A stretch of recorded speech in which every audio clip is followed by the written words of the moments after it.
Hello. Kirby.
Alright, let's go.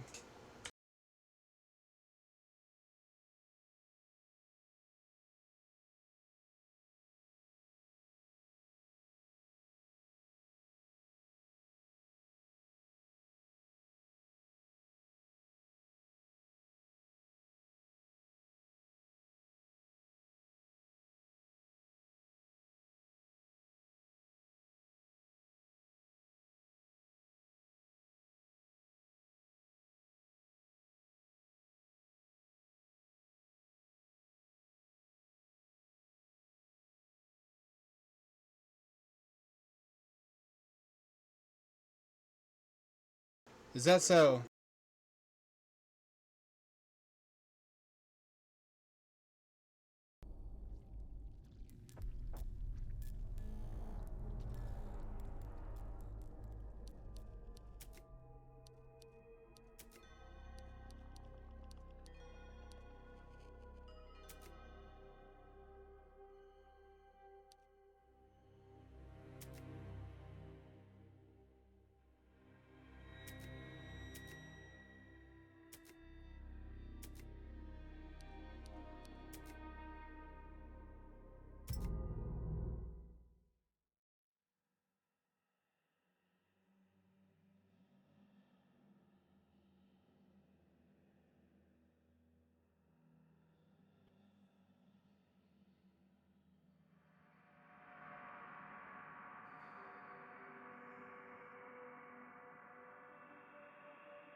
Oh, thank you. I had it muted, and I often mute it and don't realize it. I'm glad you got out of that situation. I was stuck in the opening prologue thingy because something's broken about it. You're supposed to be able to take control, I think, at some point, and nope, the camera's rotating.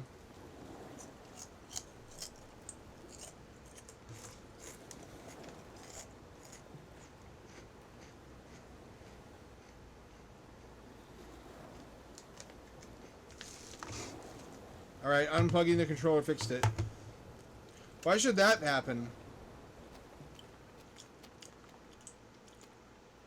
Is this Unity? Unity has that problem in a bunch of games. I'm going to make a spicy observation here. I personally preferred the original Total Chaos when it was built on the Doom 2 engine. That was one of the impressive things about it.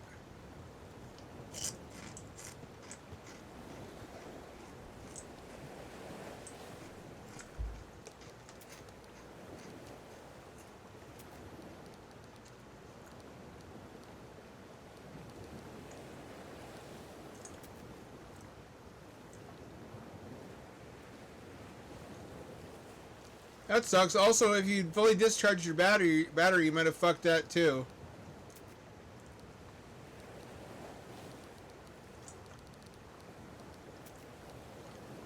There's no FOV.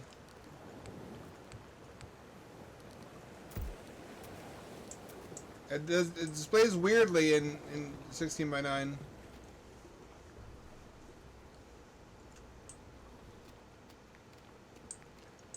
My car's having troubles too right now. I just can't afford to fix it. It's doing this weird thing where it has a full battery. It's a plug-in hybrid, but it switches between battery and gas whenever it wants to, seemingly at random.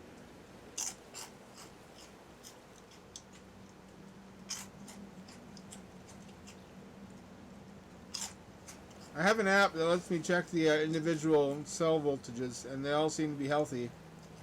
So I don't think it's the battery itself. I think there's a sensor somewhere that's on the fritz. I'm talking about a different kind of battery than you are. Also, the rear view camera randomly decides to work or not to work. Sometimes it works, sometimes it doesn't. Or it's just like a flickery mess. So a lot of stuff in the car needs fixing.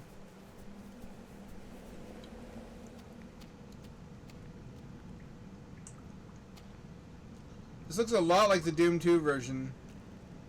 Which I don't know if that speaks for or against it. I really kind of wish that they had stuck with the OG version.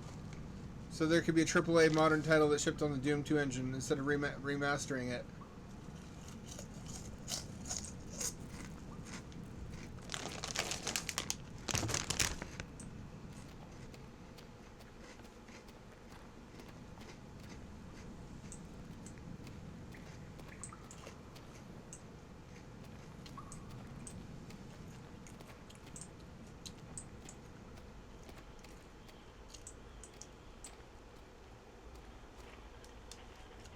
Now that doesn't look great, but the original looked awesome too. It might be rose-tinted glasses. The only thing that did not look awesome about the OG Total Chaos was the character models, because Cheesy Doom was limited to, I think, MD3, which was the Quake 3 model format, which did not look great considering everything else was of much higher quality.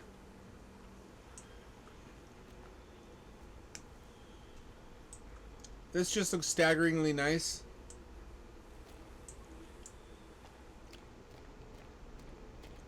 Then again, should it continue to limp on as a science fair project?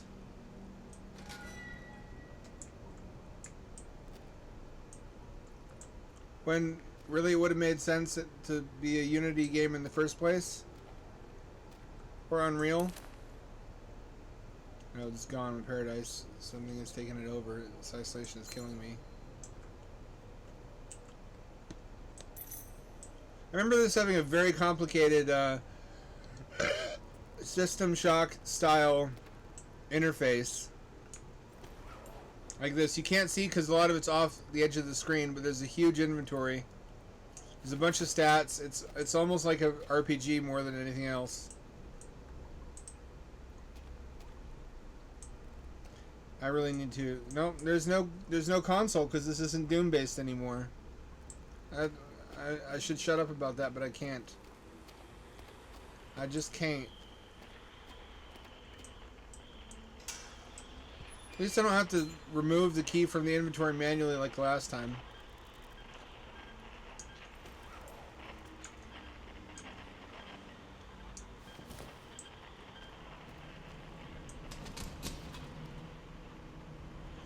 It looks stunning. But then the original did also.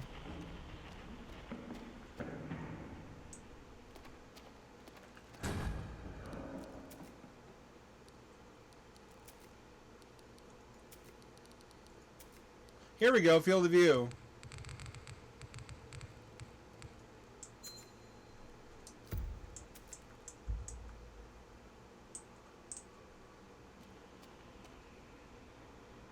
That's a little bit less wonky.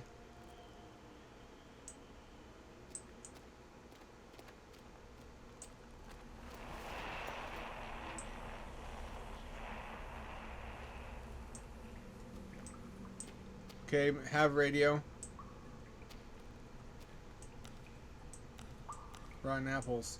Backup food supply in case of emergency, I suppose. I would probably really hesitate to eat those. Then again, if you let them rot long enough, you get alcohol.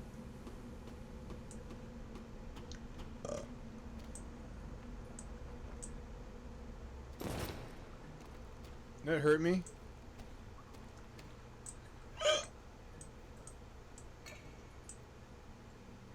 Fuck yeah, I can get drunk.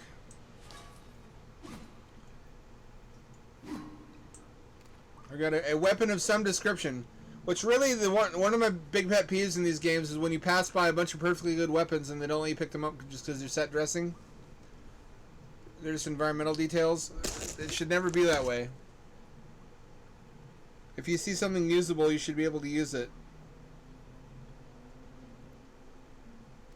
If you'll recall, I was playing the door in the basement and I passed by a pickaxe exactly like this one. And I couldn't do anything with it because it was just a static model that was non-interactive.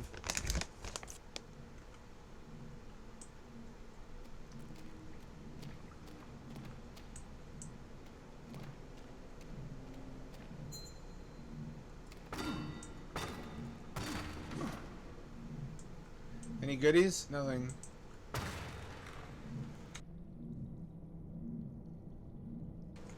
So besides my selfish tism of wanting it to stay Doom Engine based, this is probably a big turning point for Apogee. Apogee obtained the rights to publish this.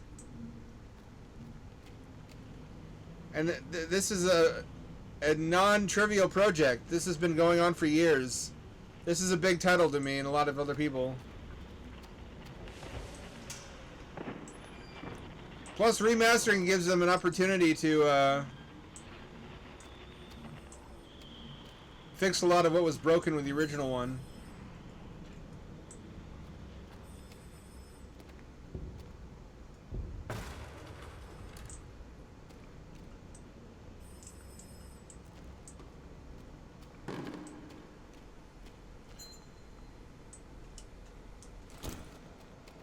That's my boost.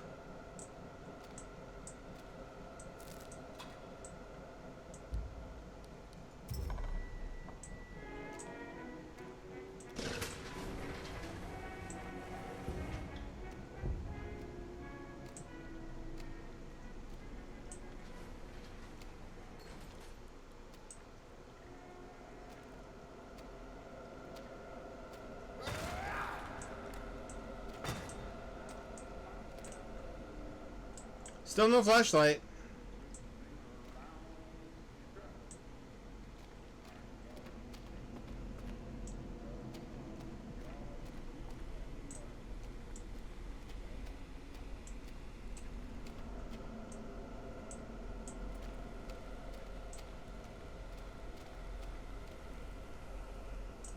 It looks, I mean, feels good. Looks good, feels good.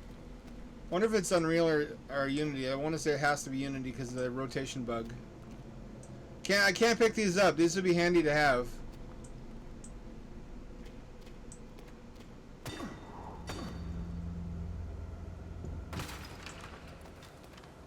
Oh, weapons have durability. I forgot about that.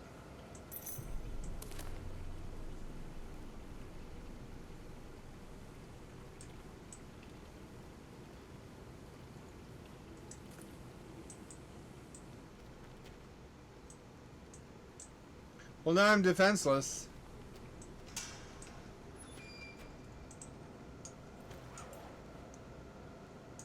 Unless I get a new stick of wood.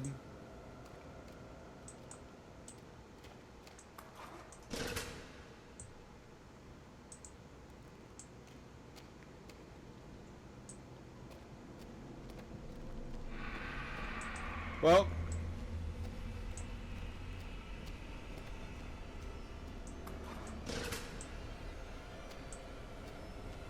it sure looks like the Doom 2 monsters.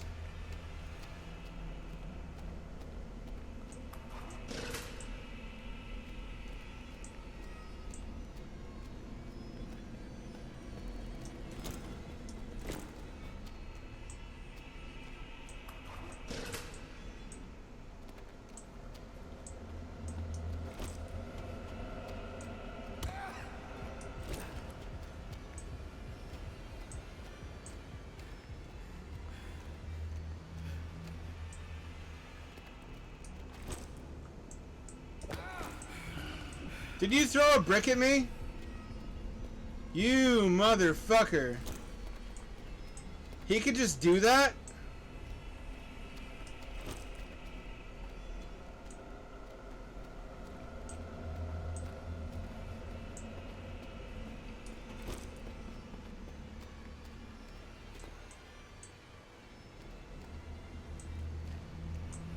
Kind of a lame looking monster.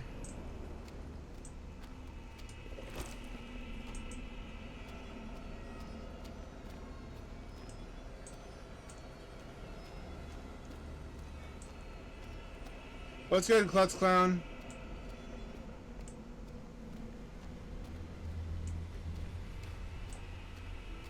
We're playing Total Chaos, the remaster.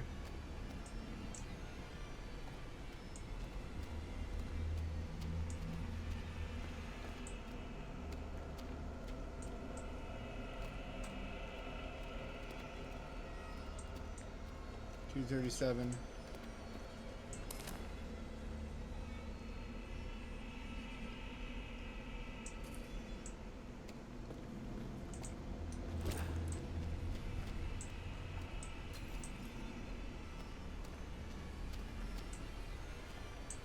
I'm trying to do what the thing says, I just can't find the last switch.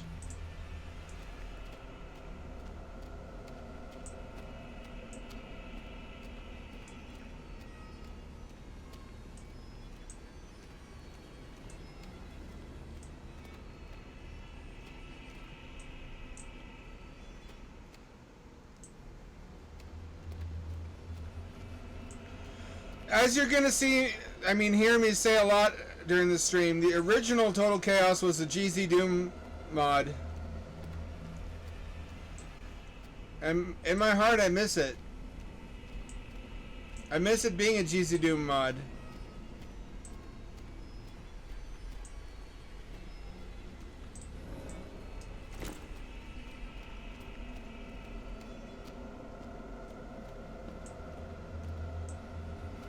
Aha.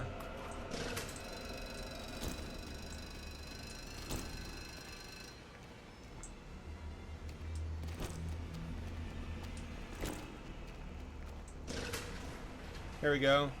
Get trapped, sucker.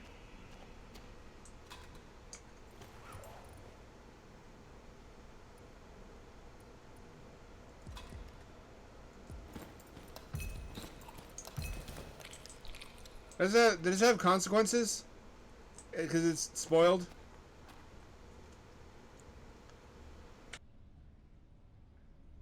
Not a bad idea, Zulu. Gotta appease that mean machine spirit. Don't forget to also sacrifice a McNuggy to it.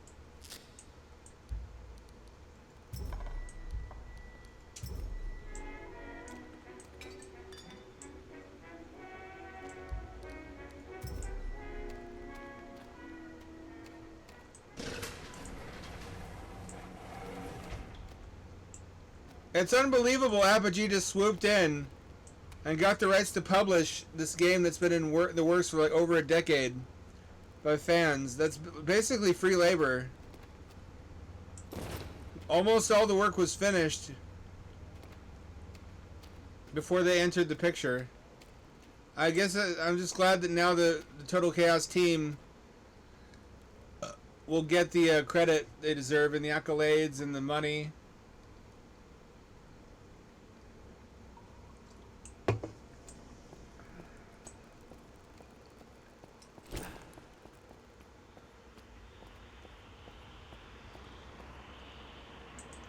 The hard work sure does show.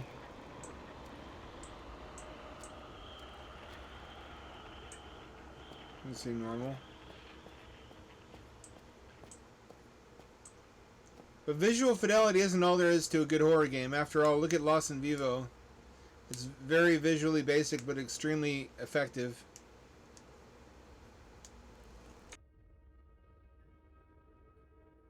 One of the most effective parts of that game was when you're crawling through the vents in the sewer, or in this was it the subway station, and you see through a blocked portion of the tunnel in front of you some kind of little crawly guy crawling around in there, and he sees you, And as soon as he sees you, he heads off in the other direction to circle around and get you.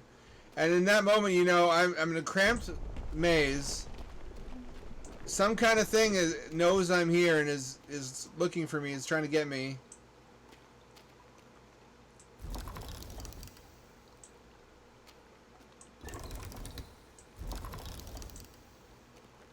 We got our first puzzle.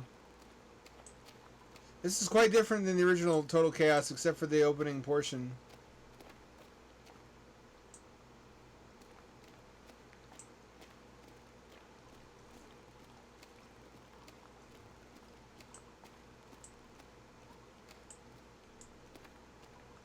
Can I please get a light?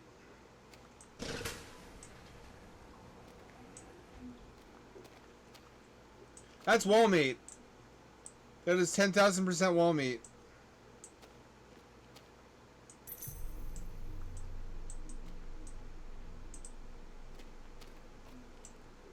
Omega to the left.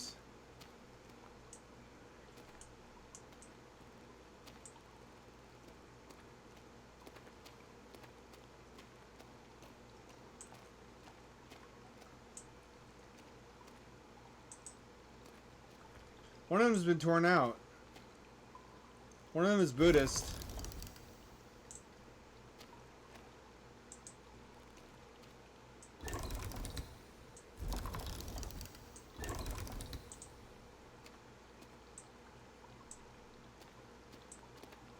I just didn't expect it to be Chinese is all. Oh, here's the Omega one.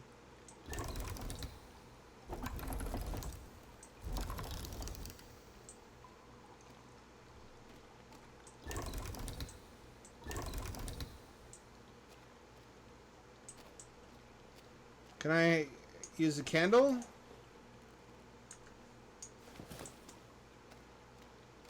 I guess I appreciate that just because the handle breaks on the pickaxe doesn't mean I can't reuse the metal part.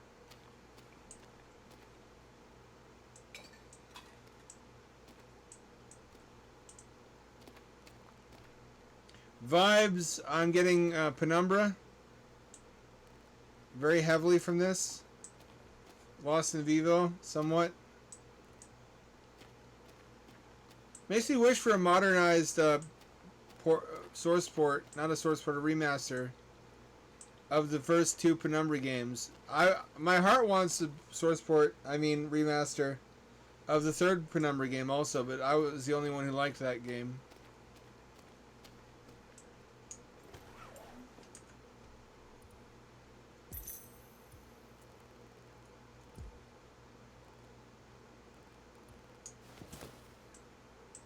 It doesn't open.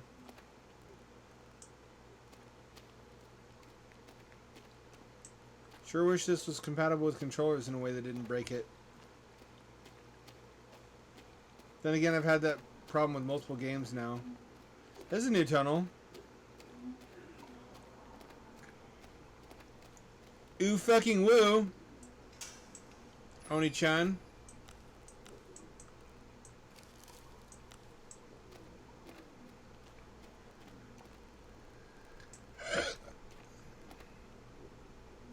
Buddhism goes to the right.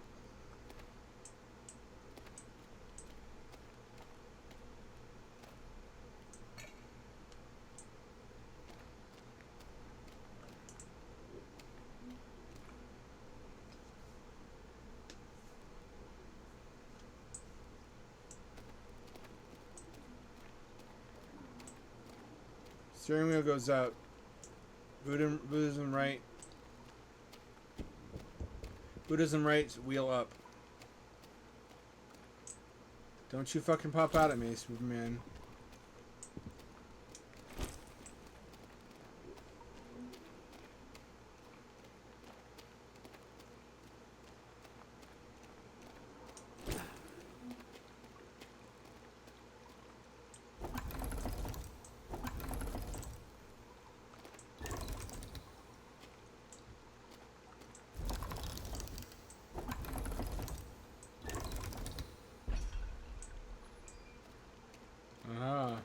Oh, and this is the third one down. Here we go. Never even saw that.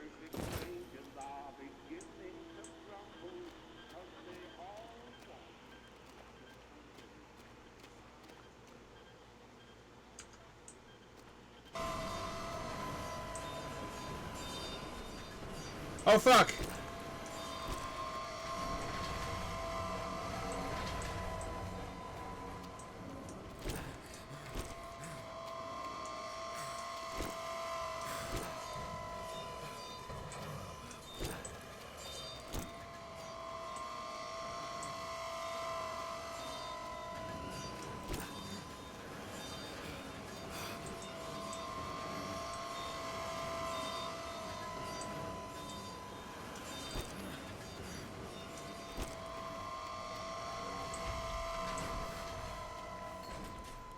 There we go. That was in the original too, but it looked much worse.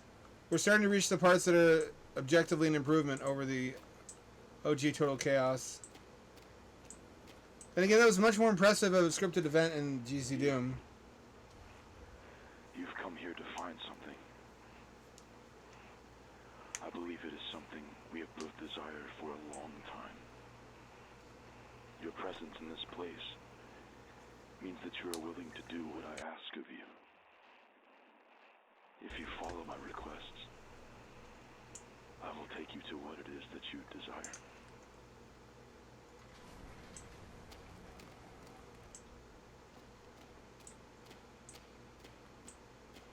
Writing's kind of weird. I haven't heard enough to make it a determination yet.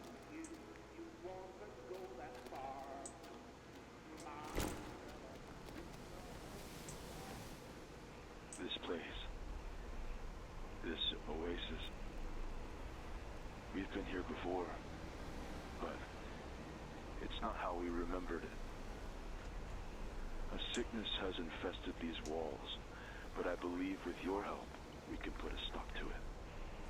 On the north side of the island, a mine awaits us. We must reach it, descend into its depths, to the deepest point. Only there is where you will find the answers you seek. Only there is where you will find the answers you seek. That was a choice.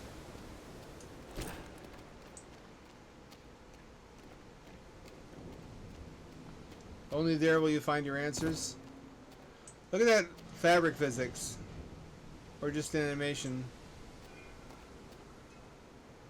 This is some kind of industrialized island for, what, mining?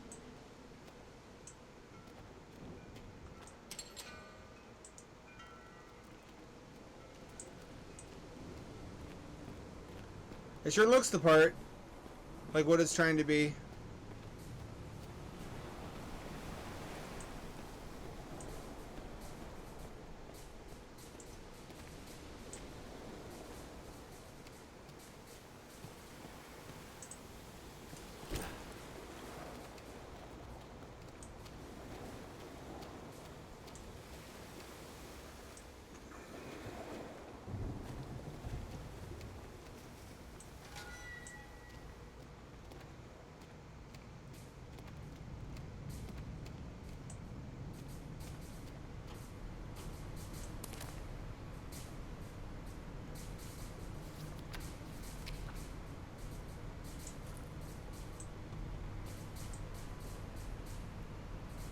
Lovely old computers.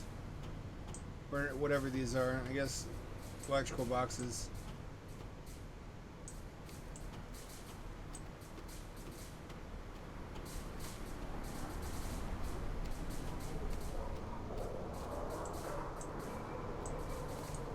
Those sticks don't last that long.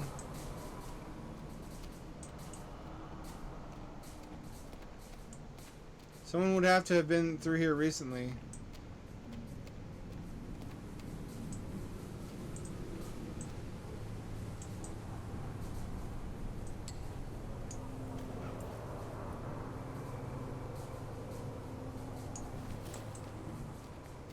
I got some drugs.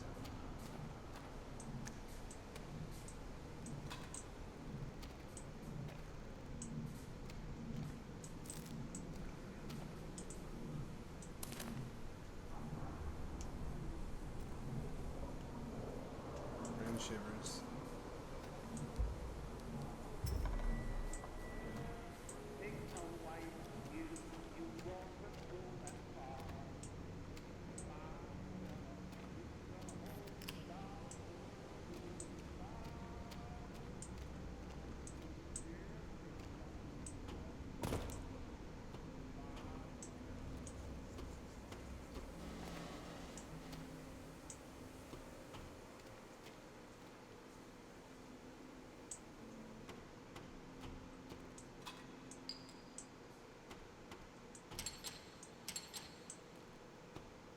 Hall's key. So we're still looking for keys, huh?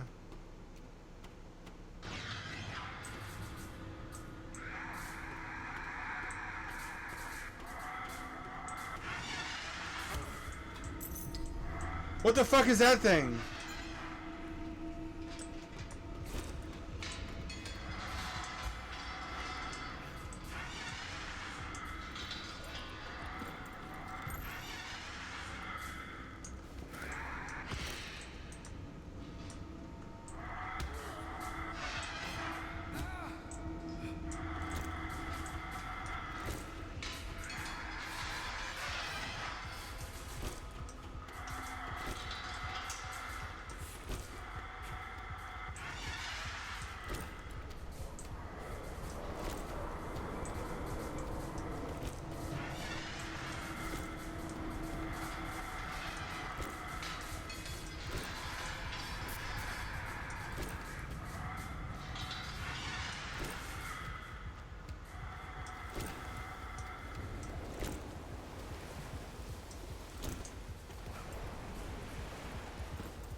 Recovered some health.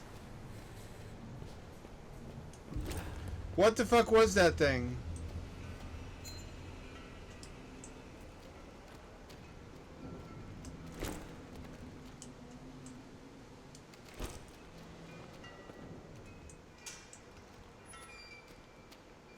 Remember that being much more janky They're here, before. waiting for you.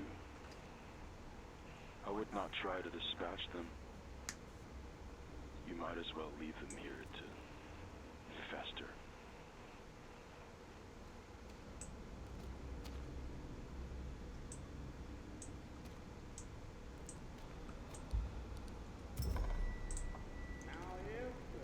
Save points don't replenish your health.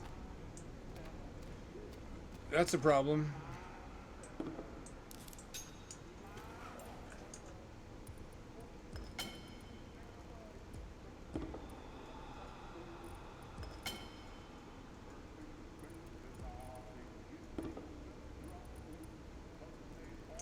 Oh, I have to craft.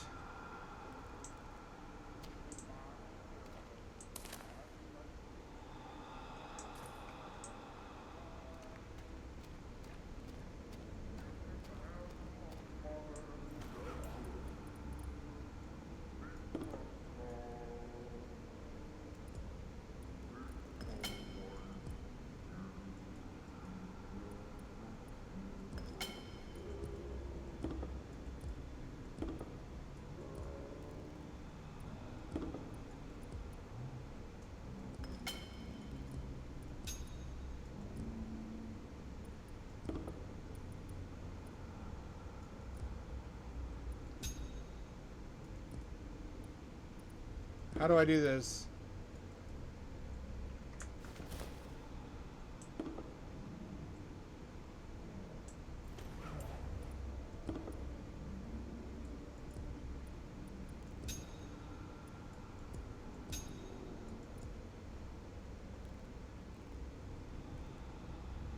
Oh, I need tape and wood glue, or wood glue.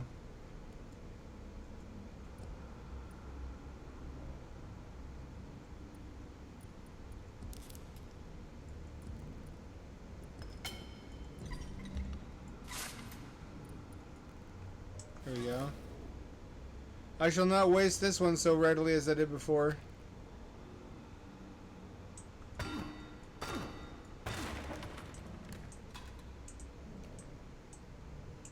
I don't really have a choice though, do I?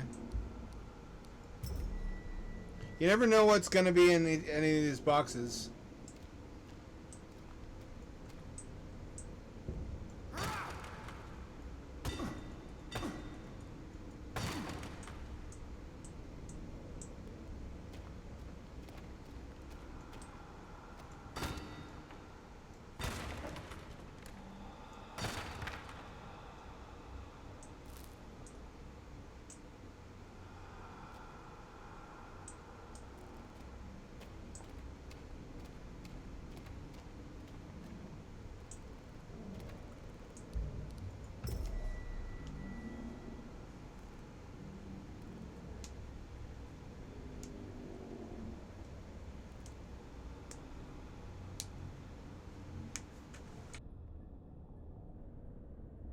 So I've been testing out Claude 3.7 and Grok, and I'm so far more Grok 3. So far I'm more impressed with Grok 3, frankly. It was able to understand some of the finer nuances and implications of my writing, whereas I wasn't even able to test Claude 3 with it, 0.7, because of the much more limited context window.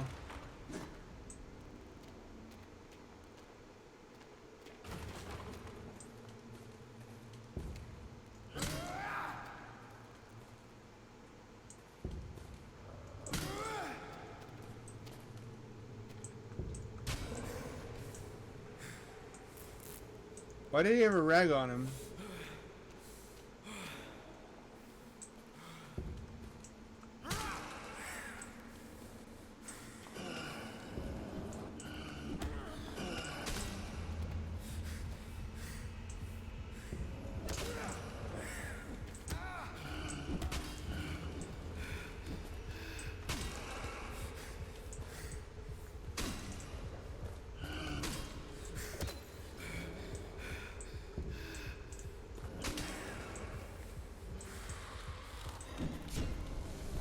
Nope, got me.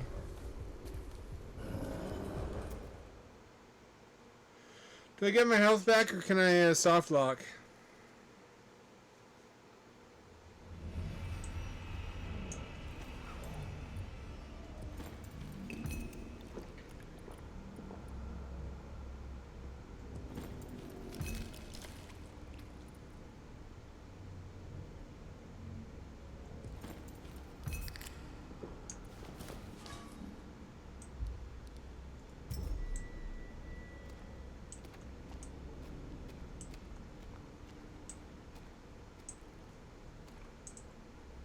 Was I even supposed to fight those? I can take on one of them.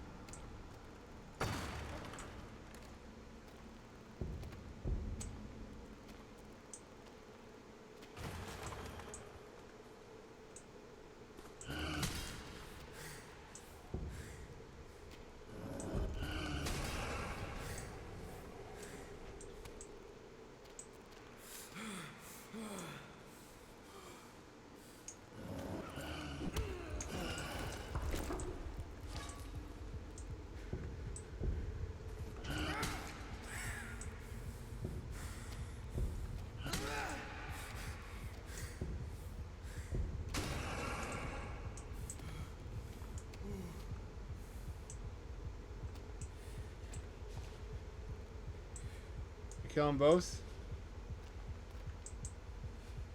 I can't see anything. There's gotta be a better way to heal.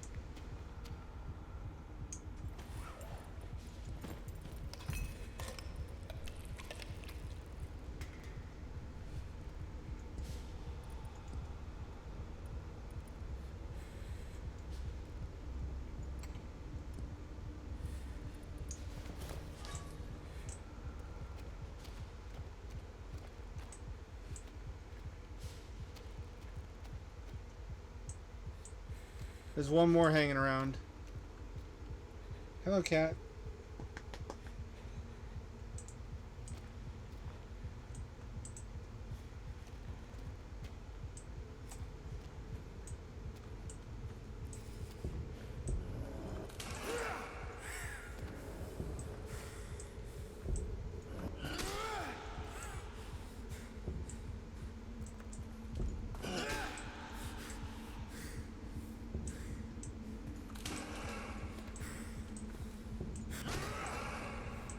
There we go, I'm better at combat now.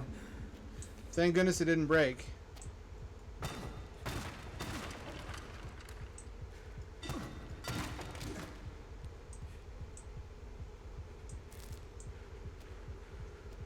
Penicillin should be good for me.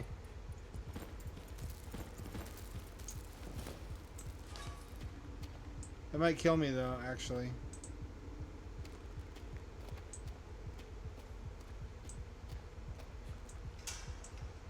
Still not clear how hunger is expressed. I made it. Oh, I made it. It is better than it was. A lot of the jank of the old version was contingent upon it being built in the Doom, not really Doom, cheesy Doom engine.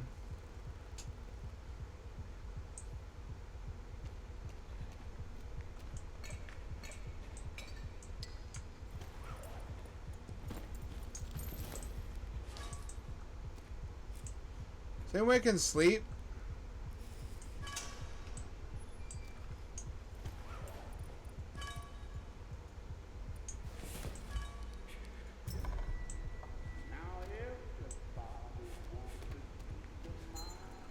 This is brutal. This is almost how I imagined Quake 5 being, but with power tools.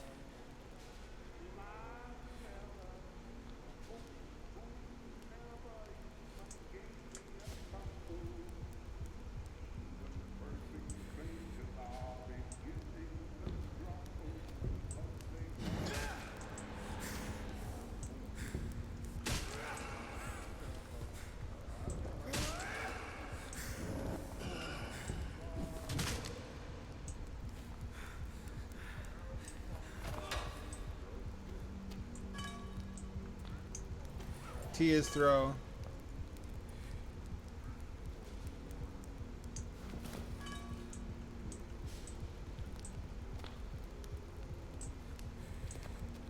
Were those humans? Because they have some measure of intelligence.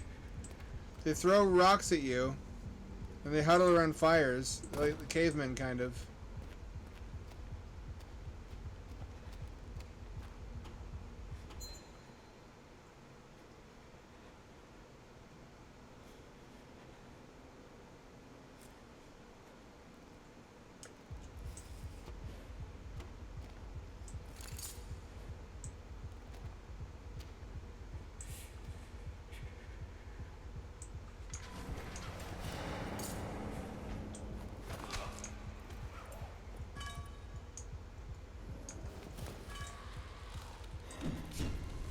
Nope.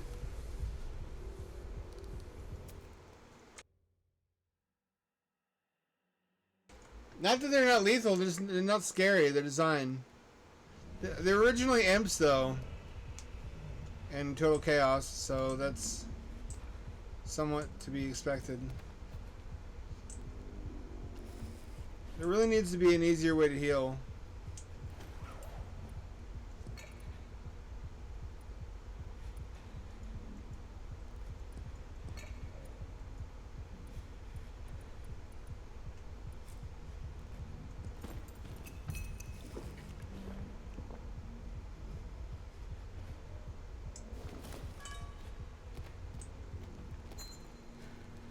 G.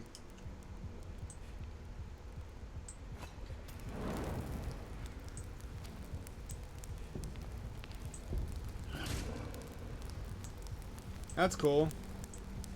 And they're tough enough that you really have to make use of the strategic elements of the gameplay like that. Otherwise you're gonna die.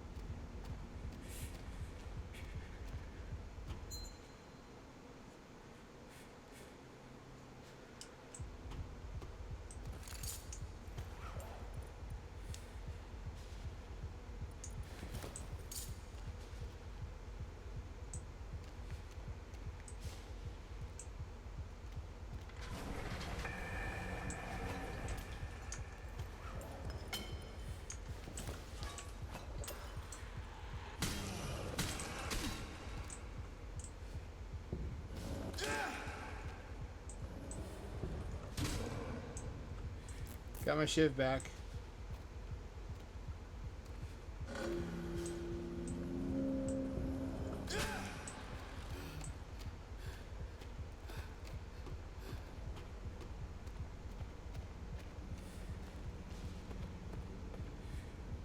Oh fuck! Oh god damn it.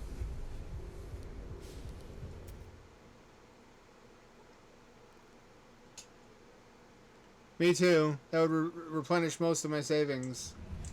Which I never should have taken out of Bitcoin in the first place.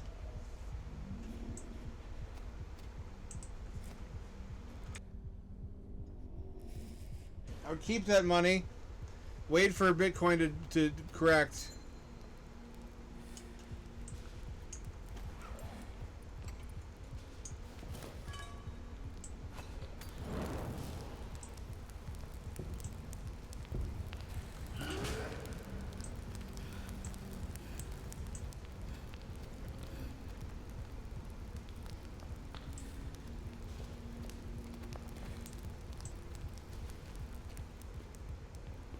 I got hurt bad. I got hurt real bad. I need a solution to this.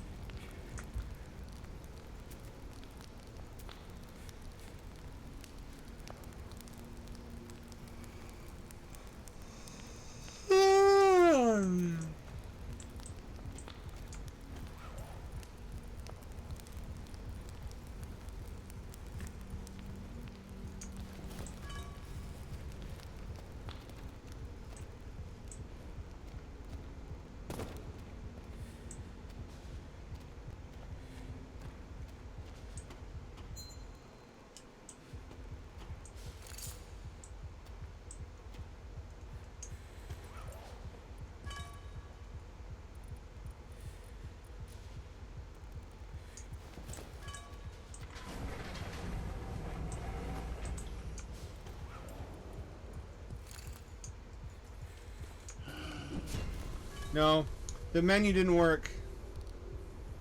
I clicked on the thing and nothing happened. I don't think it's supposed to work that way. It is a demo.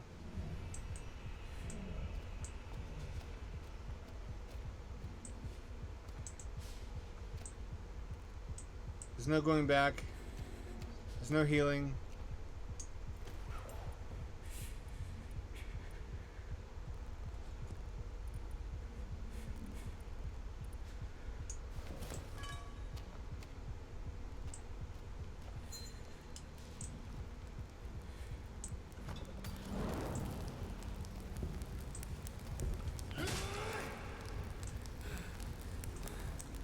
Can't loot him.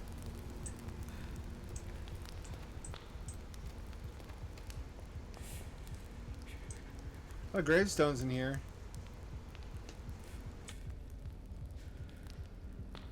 I'm just being buried on this island and having your spirit be stuck here. If that was the thing.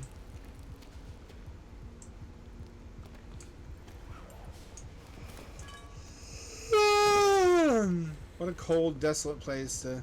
Some of these structures are are ornate though. That's the word I want.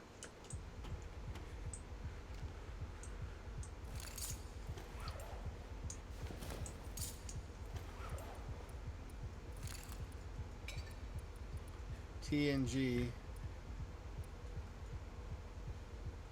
Oh, what if I do this?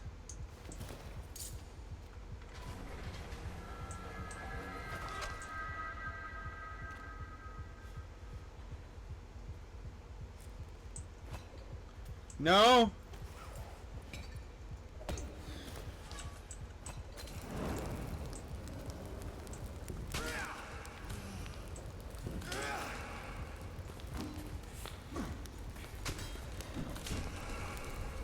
I had the right idea.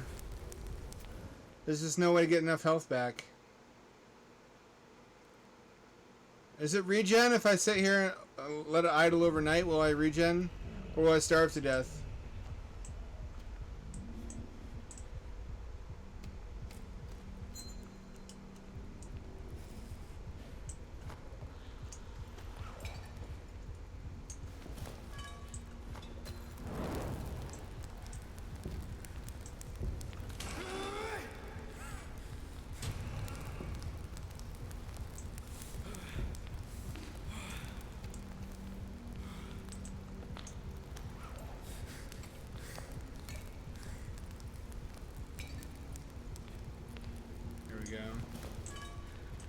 They're nice and durable.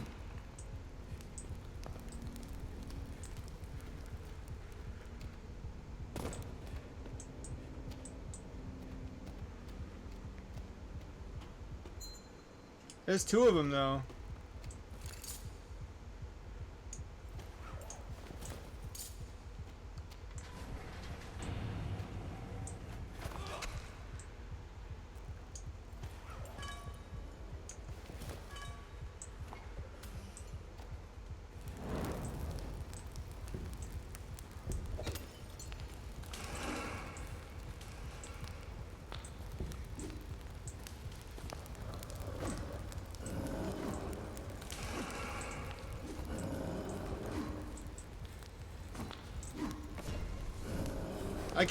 I can't land a blow.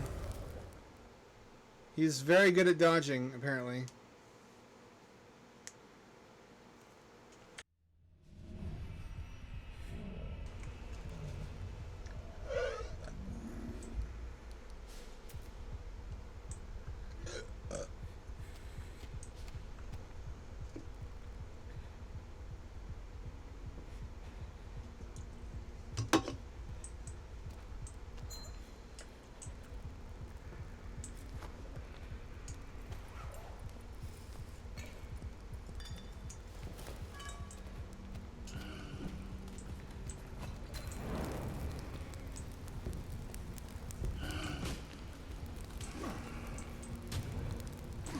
Alright. I don't even have to hit him.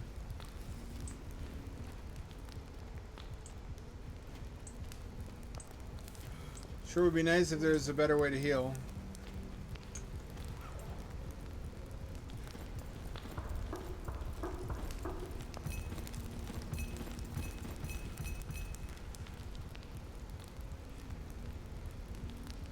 A little more health back, but all those were toxic.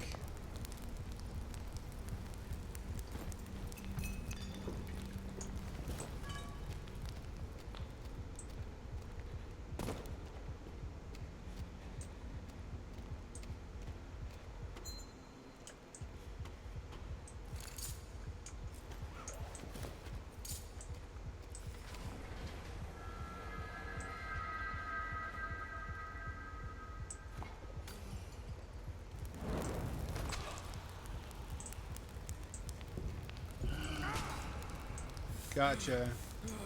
You son of a bitch.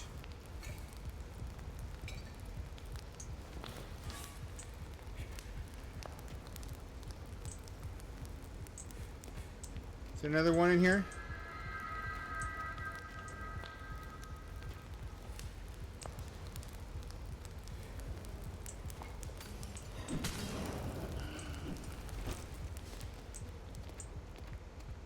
I should be doing a lot less fighting, a lot more running.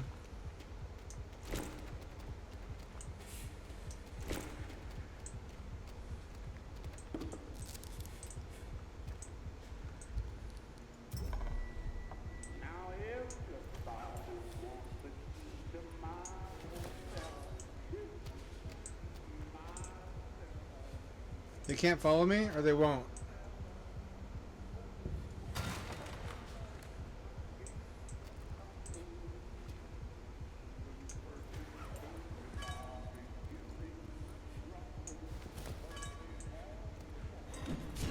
Oh, no. They kept following me and I didn't realize it.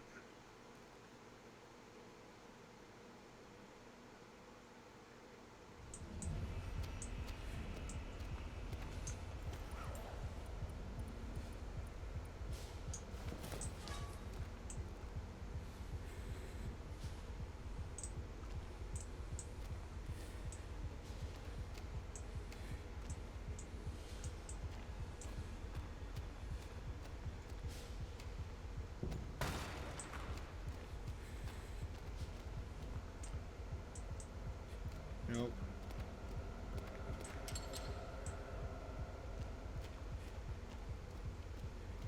It is beautiful. As a connoisseur of industrial decay, it's a little weird there's indoor graveyards It is phenomenally presented. The presentation is phenomenal.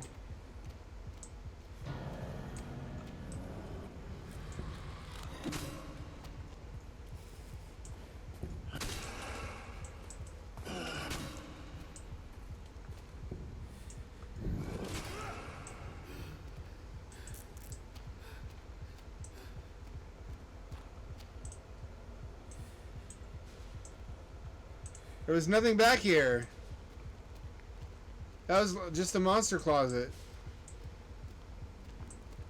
Who built this place? Jared A. Miller, H. Miller.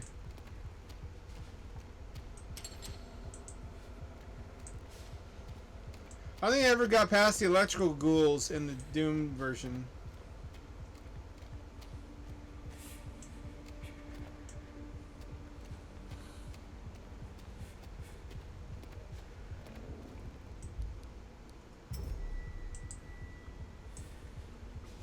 It would seem you're not safe anywhere.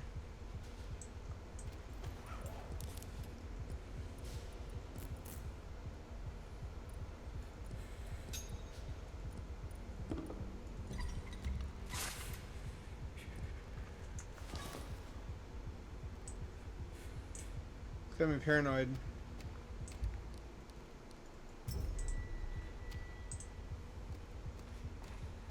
I'm now thirsty and hurt.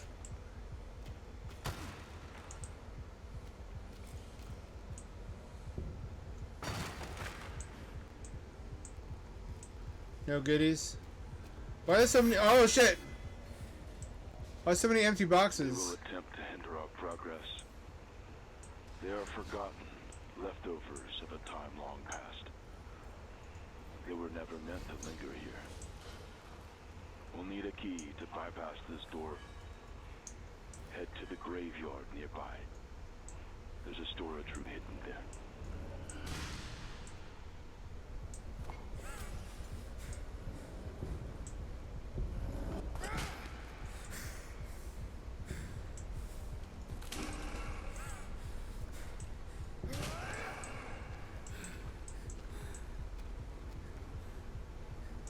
I kill it?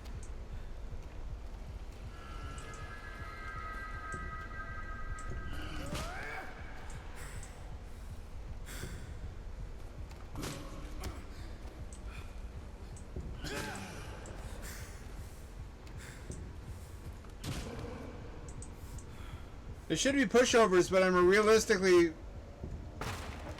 equipped human man.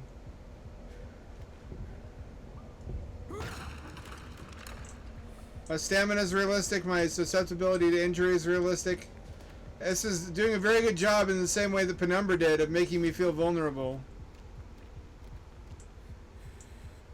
Lock key.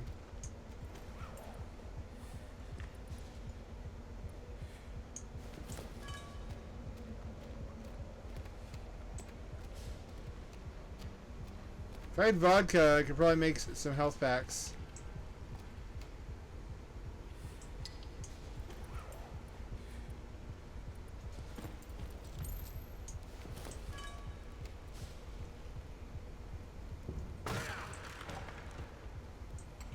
There we go. Oh, this is dicey. This is getting good. It's getting tense.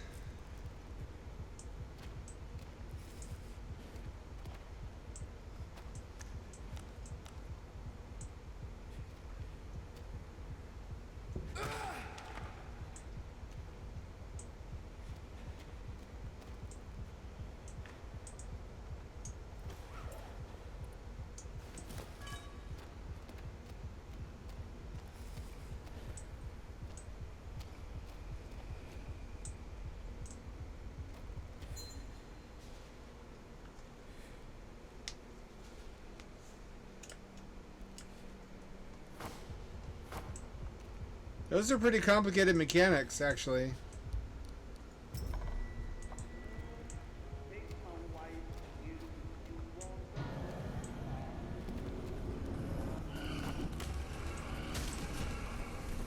That didn't go well.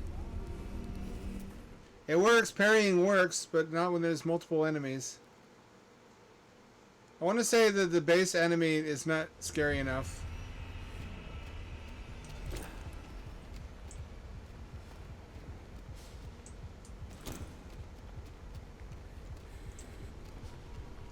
Far too late to change.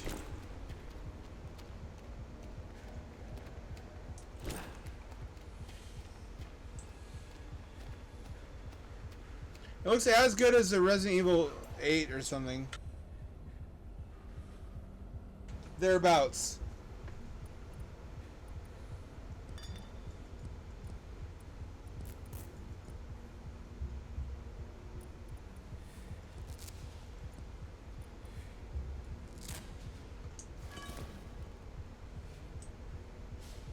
Dropped it.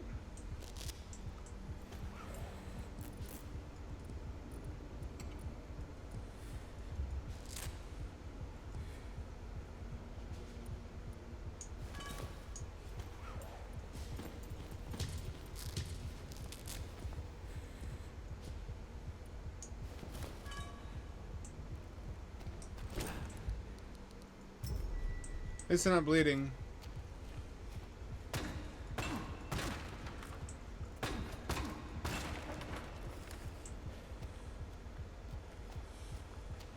I'm getting hungry though.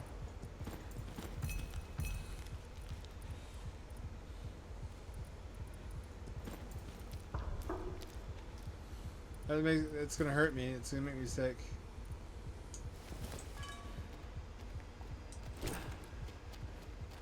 What a double-edged sword that is.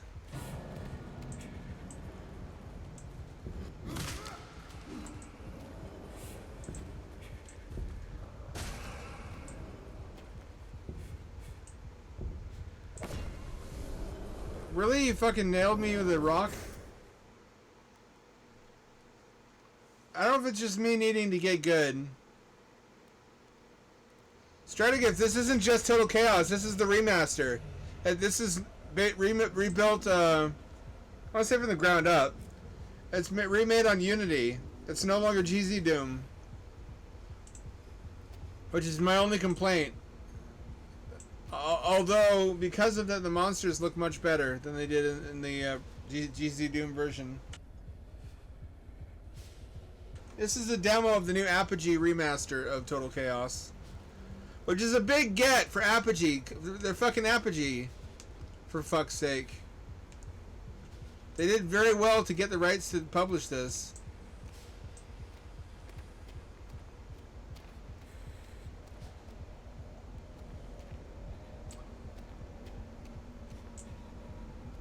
This may be a turning point for them, I hope. I hope that Total Chaos takes its place in the upper echelons of horror gaming with the likes of Resident Evil and Silent Hill.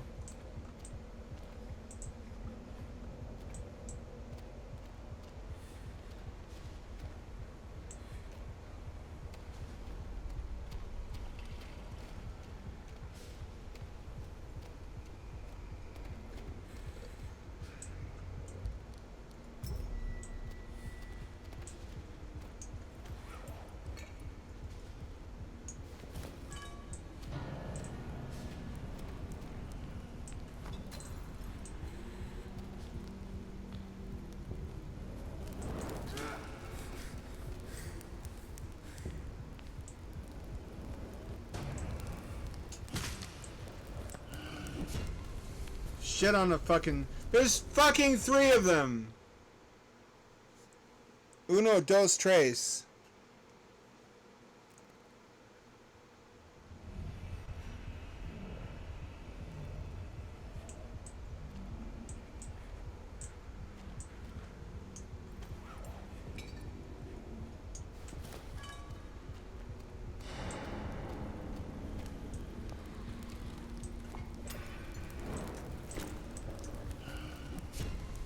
Alright. This is way too hard. I get the impression I'm not supposed to be fighting them.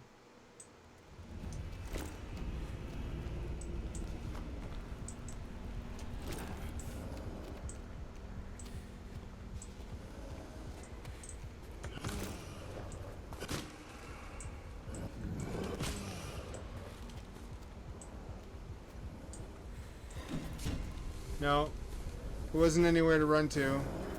Looks like I have to fight these guys. Oh, 1, 2, 3, 4 of them now. 4.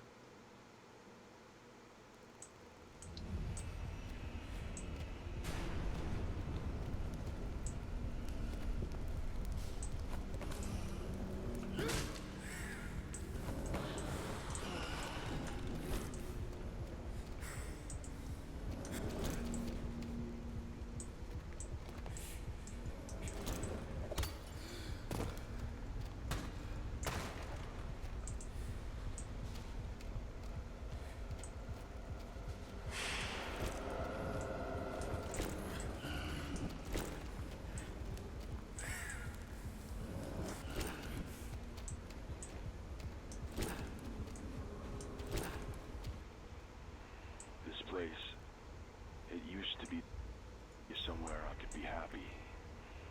But now, all that remains is decay. Everyone I cherished, swept away with the waves. Nothing will ever be the same again.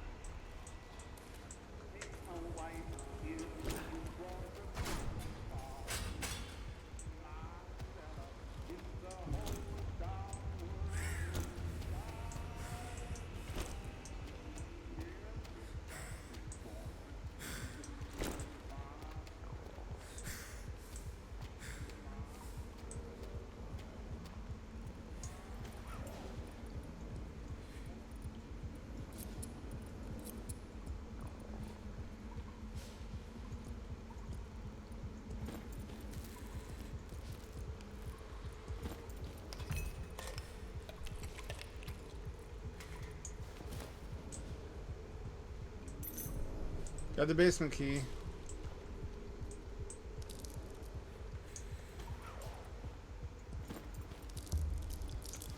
There we go. There's some health finally.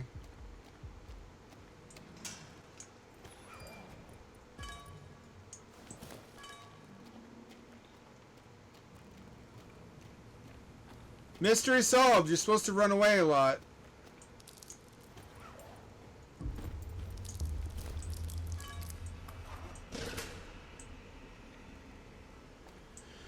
I've been trying to fight my way through, which is now probably not wise.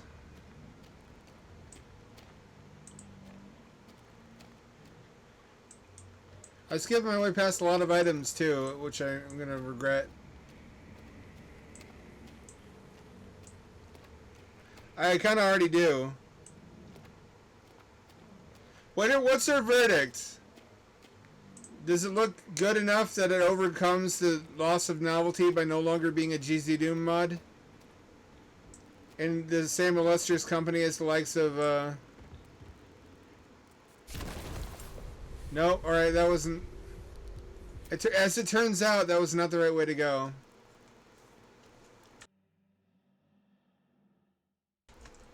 It's just fucking Detroit.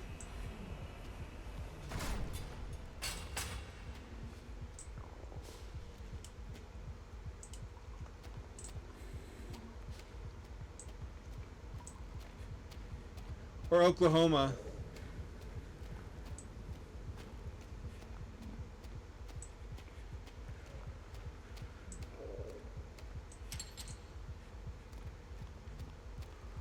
It does. It looks... Visually, it looks up there with big name horror games. I don't know if mechanically it's at the same level, though. As much as I'm biased, as much as I want to praise this game, this has been in development for a long, long time. After all, it began as a Doom mod, as I won't shut up about.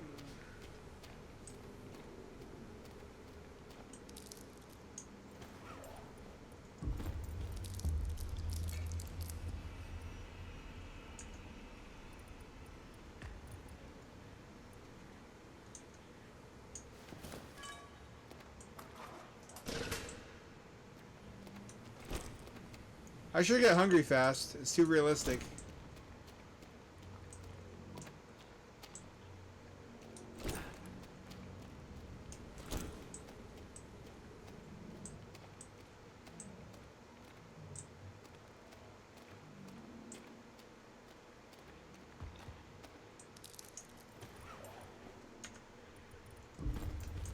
Full health, baby. Yeah, full health. They sure make you work for it. They sure make you fight a lot of enemies and go a long way before you can get all your health back.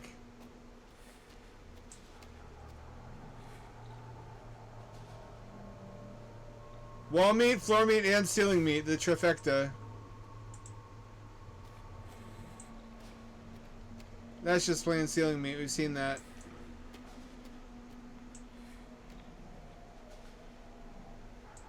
Oh, the medication has side effects. It's like an American pharmaceutical commercial.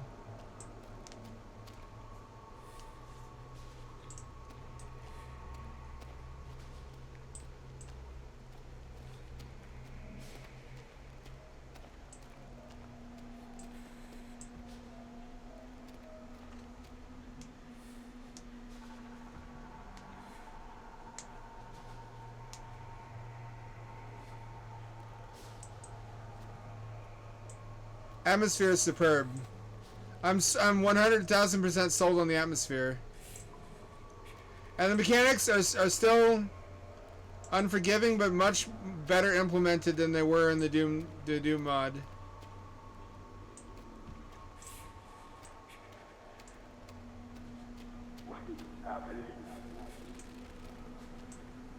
Don't be real. Thank you. I flipped this. Oh, this is what opened up. I see. Oh, we're in the meat now. This is what it is to be lost in the sauce, boys. Everything reminds me of her.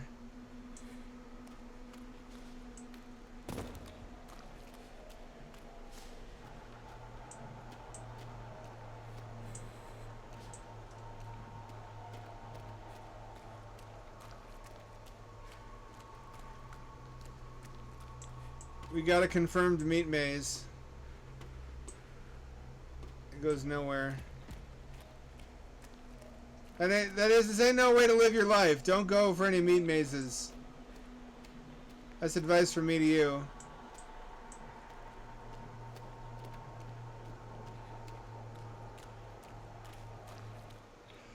Whatever happens, keep moving. Don't let this rot consume you.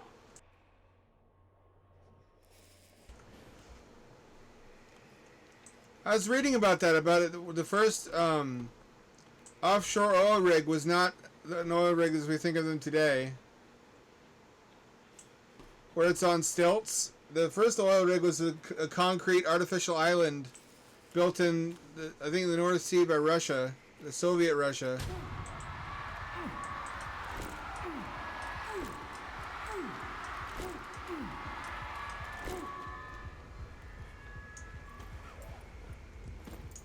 That's no good.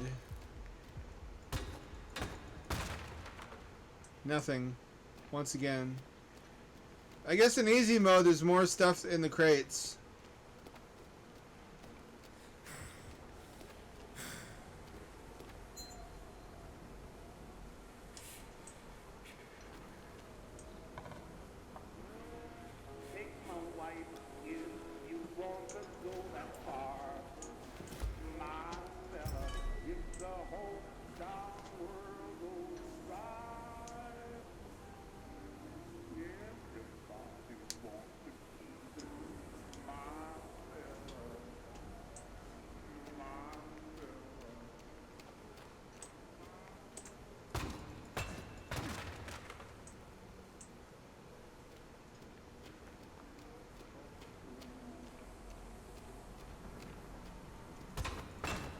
This is where it started. How it all began. I see it clearly now. She was suffocating. She couldn't escape. Shotgun shells. That implies a shotgun.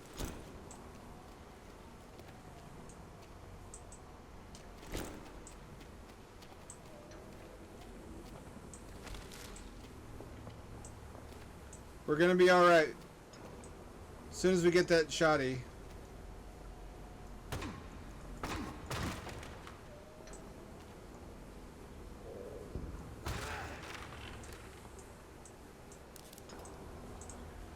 All we got was some glue.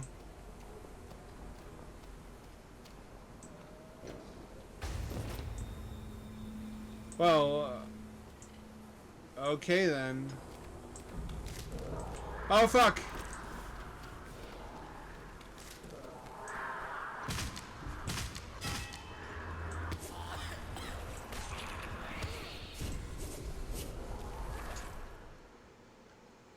One wonders how you're supposed to survive that. Oh, you're not supposed to survive that. You're supposed to just shit your pants. Mission accomplished. That's a classic ending, like the original Doom episode 1 ending, where you just get teleported into a dark room with a bunch of hell barons and you're doomed, just like the title of the game.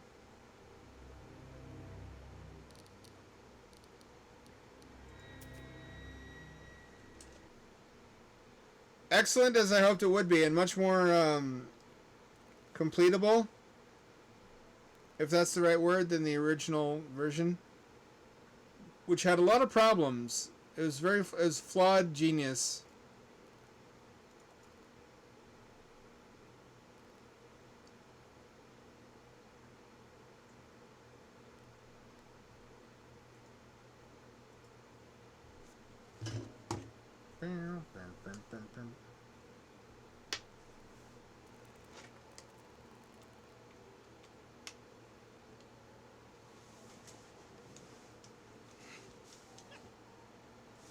Now we play Cozy Dragon game. No more Spoopermans for a while.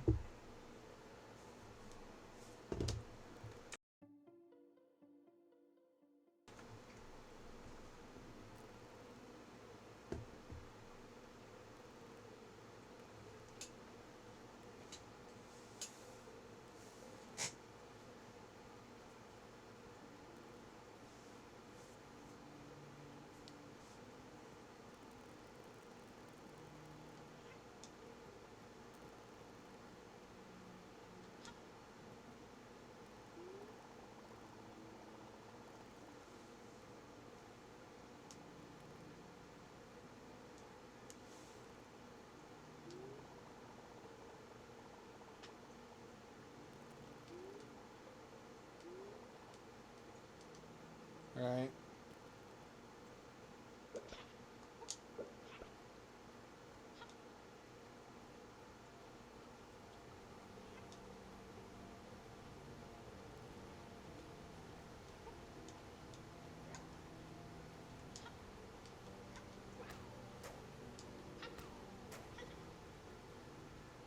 Is this even the right way?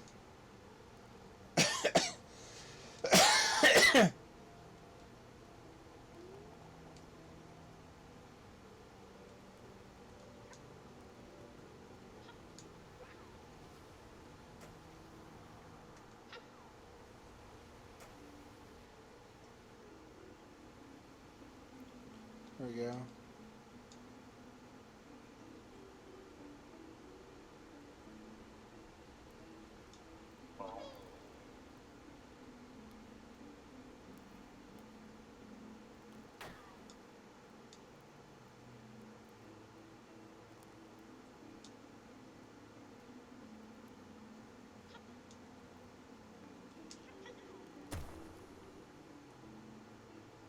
Oh, alright.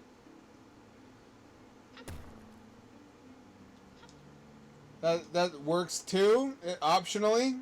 It's not how I would have chosen to go about that.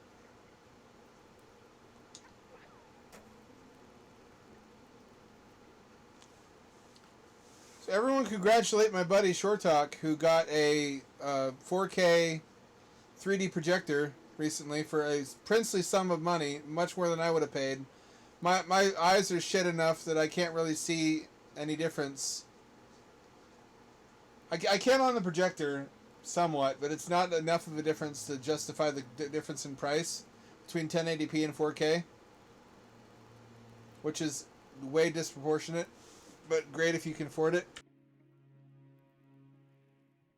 And being me, I wouldn't let him get one that didn't support DLP 3D, just because you don't want to miss out on the experience of having a giant 3D wall screen, being that digital projectors plus shutter glasses do a much better job of good-looking 3D than polarized TVs and passive polarized TVs and glasses.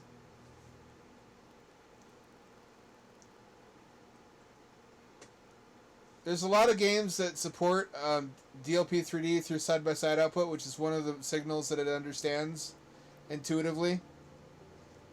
Two of the new Tomb Raider games relatively new Tomb Raider games support it.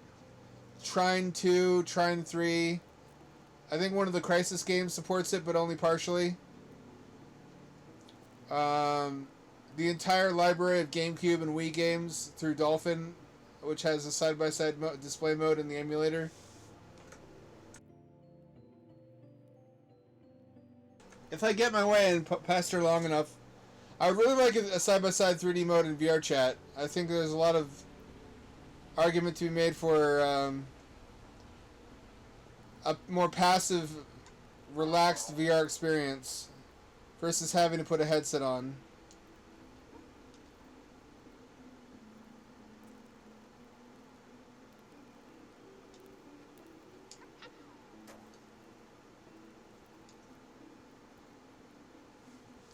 .144 Hz shutter glasses produce a much better image than polarized, which require a hard display panel in front of you that supports it, whereas the projector just uses shutter glasses. You can also watch 3D movies.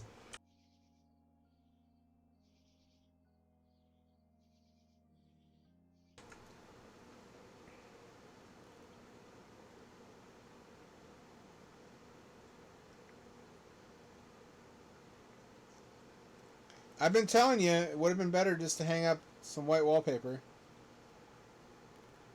But you had to spend $211 on a pull-down screen for the projector.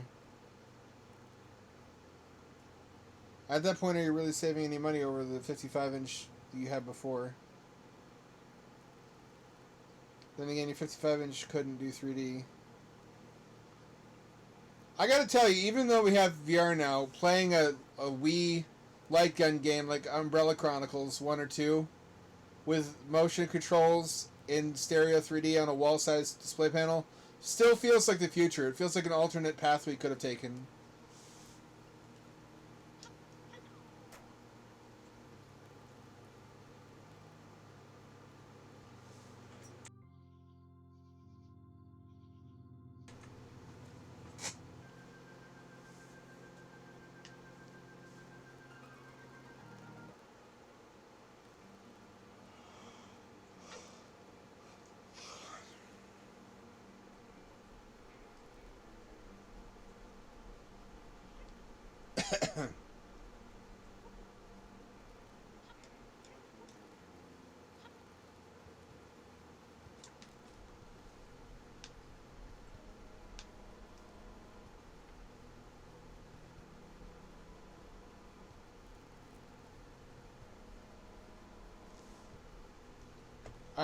I'm not a wallpaper. I'm not. I'm not.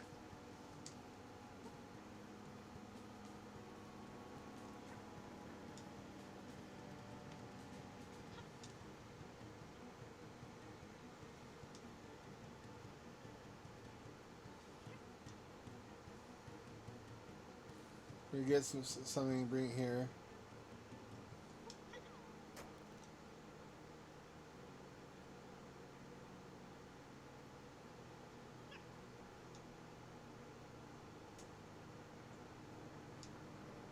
That didn't go well.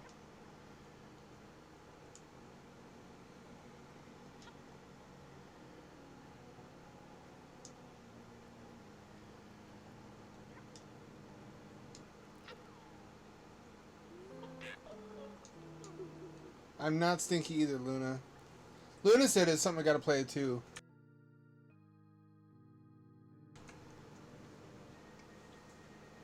We would never have needed NVIDIA 3D Vision as a solution if all monitors that support DLP 3D and shutter glasses. Would have been fine. Would have been a nice universal display standard.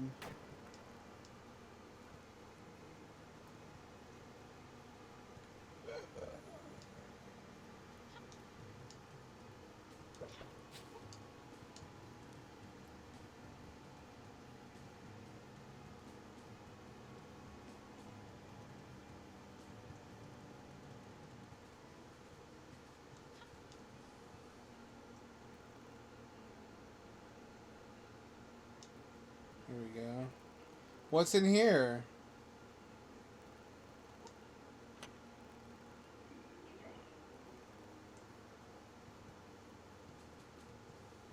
Good? Question mark?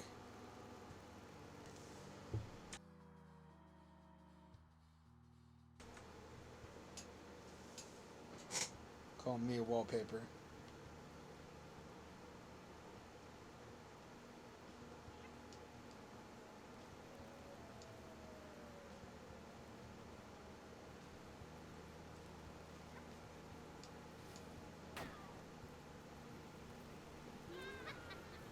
Oh.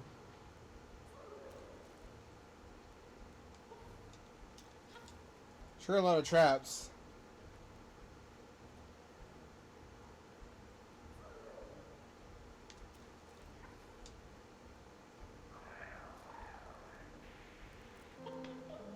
Oh. That can happen.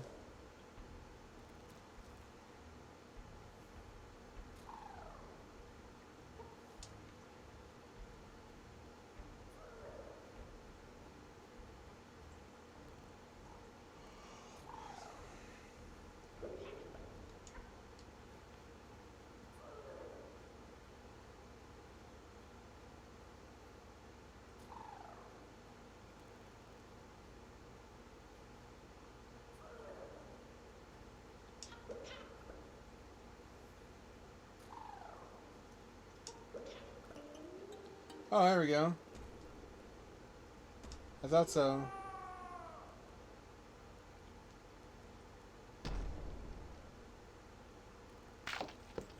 Oh, cool. Alright. Acceptable.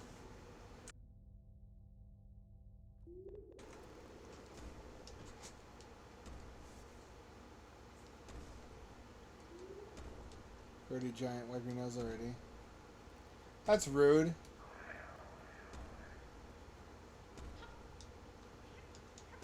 How do I escape?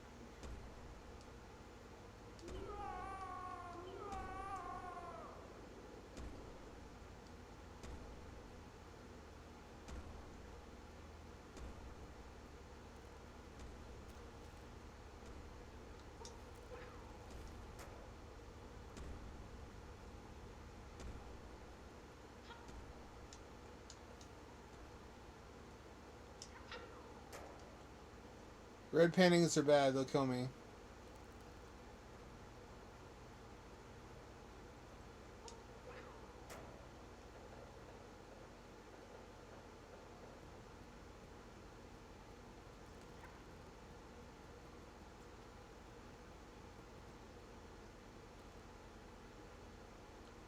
What if I...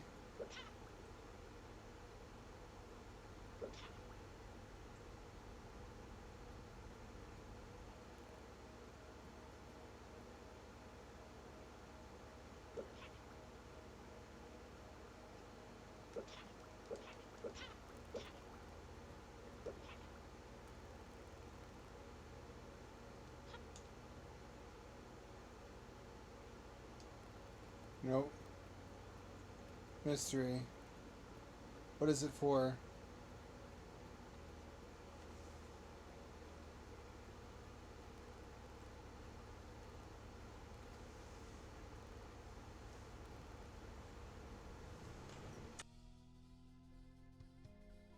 What's more is that Umbrella Chronicles 1 and 2 are... It's a two-player game, co-op, and it's not even the only co-op light gun game on the Wii.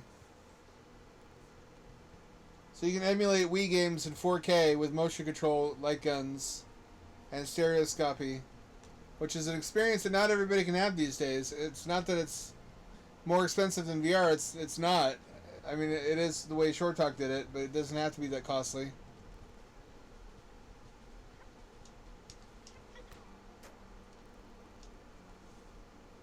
It's just a different solution to immersive 3D visuals.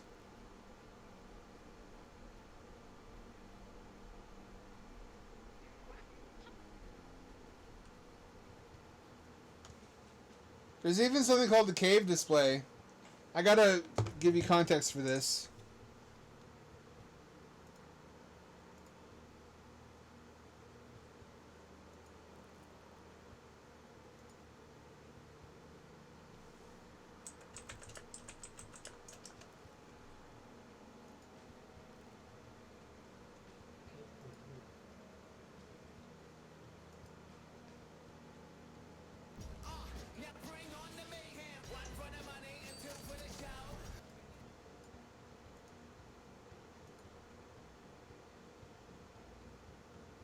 This is what a cave display looks like.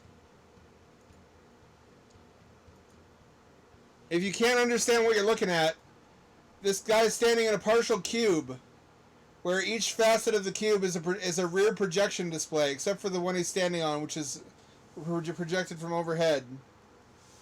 So the one projector up here, facing downward, calculated to just exactly fill the panel he's standing on.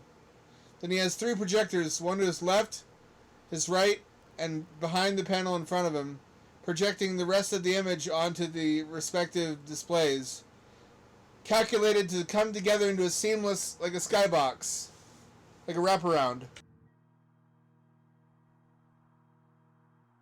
And it's perspective corrected in real time according to the position of his head, because he does have to wear shutter glasses for this to work. When it all comes together, though, it's very magical.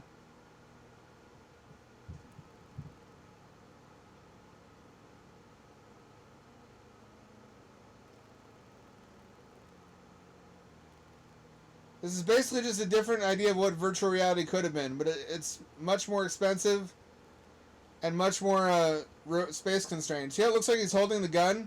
From his perspective, that gun is in his hands. It gets... Because there's no edge to the screen for it to overlap with, it can seem to intrude into the space in the middle of the screens. He sees his hand over it, but from his POV, the depth is correct. And it appears to be where his hand is.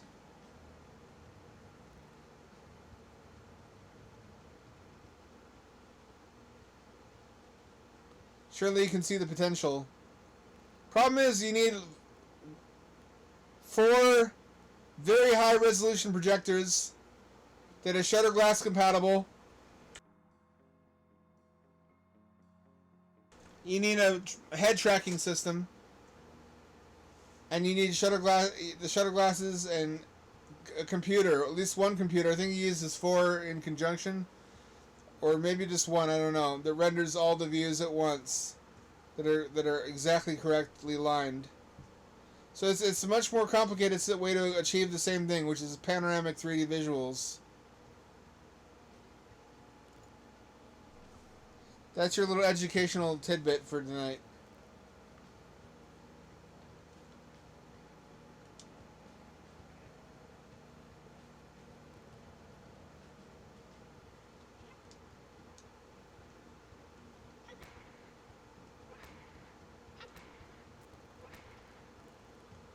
Boobs, boob eyes.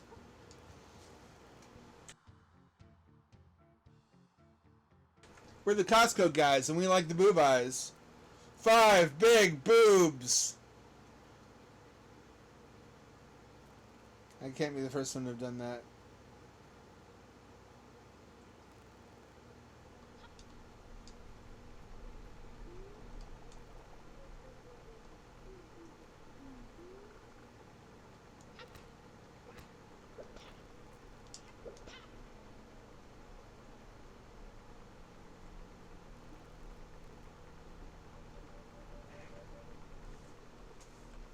Some shit like that. You're probably right. It's not cheap. That's for damn sure.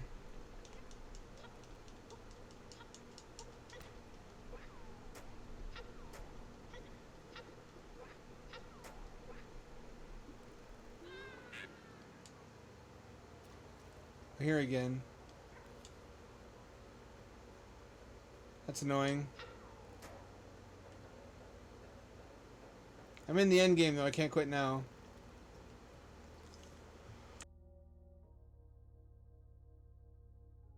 So I vacuumed and I'm still coughing. Poor Aileen. It's not cheap. There is, however, an entire business in Australia. The downside being that it's in Australia, where their business model is based around the novelty of cave displays. Remember when VR used to be enough of a novelty that there were VR arcades? There still are some places, but they used to be like the one place where you could go to experience VR. Because most people didn't want to drop $800 on a Vive.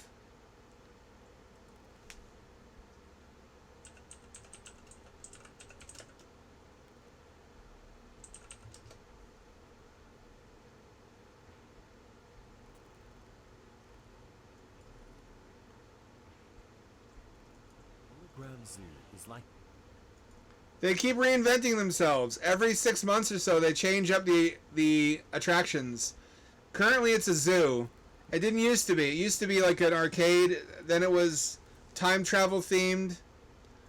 Axiom Holographics is the company, though. a normal zoo, except all the animals are holographic projections made out of laser light. Go through new high-tech hologram tunnels where the animals come off the wall and fly around in the air with you. These tunnels project real depth, so it looks like you're in another place.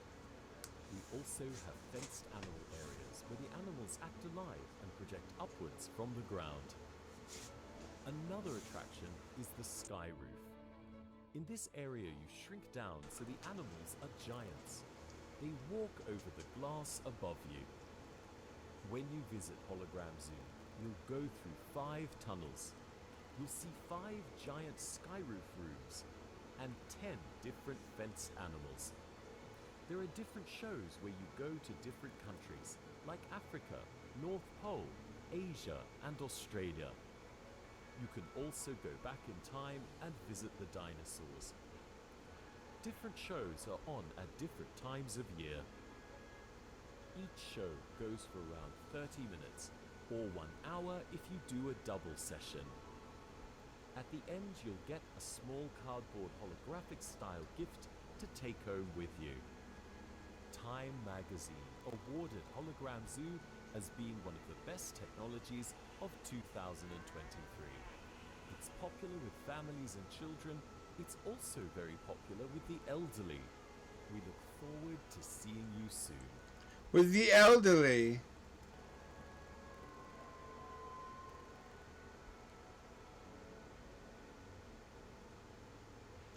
Yeah, there's no mystery to how they accomplish this. It's just cave displays. It's just multi-projector setups plus shutter glasses.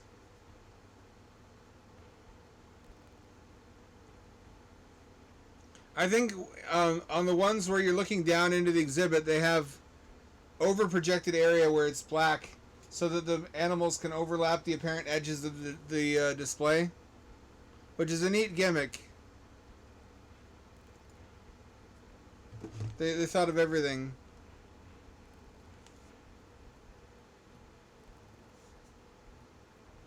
That's like some Blade Runner shit, though, a holographic zoo.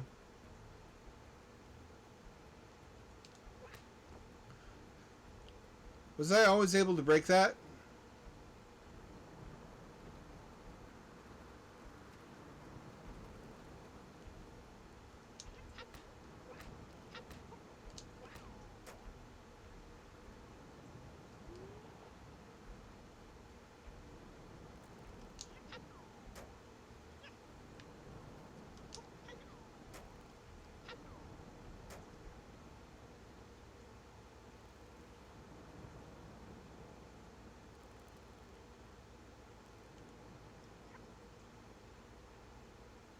Oh, here we go. I've seen this.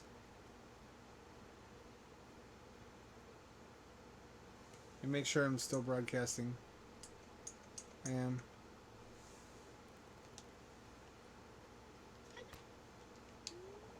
Your diary. Papa's second won't move. He's very, very cold. I got scared and cried.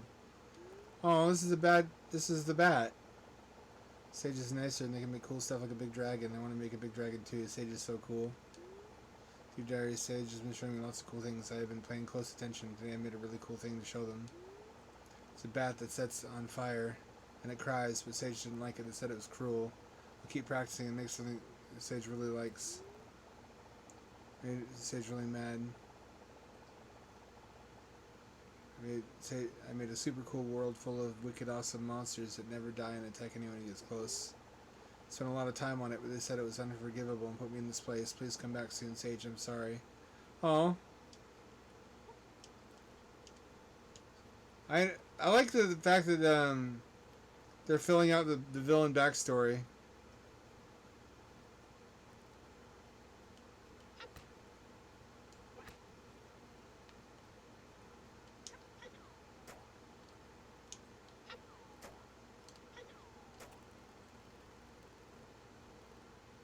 There's gotta be a way to get back there. What do you think? What do you think of so-called holographics? I think it's cool to have more than one option besides just VR, especially something you can enjoy with people right next to you, and you all see the same thing.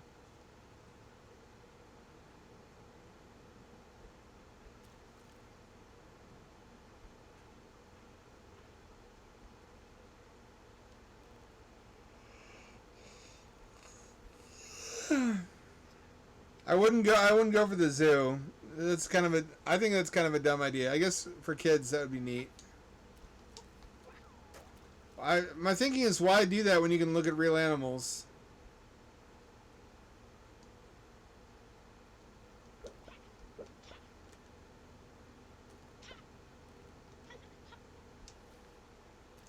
Previous attractions included multiplayer interactive games, though, which seems much cooler. I feel like one of their opportunities might be to build a standardized cave-based arcade machine for like Dave and Buster's, but then you need to have a hygienic pair of shutter glasses that can be shared. I don't see it happening in a post-COVID world. I don't think I want to touch that thing. Ooh, an egg. Egg. The fuck is that eldritch monstrosity?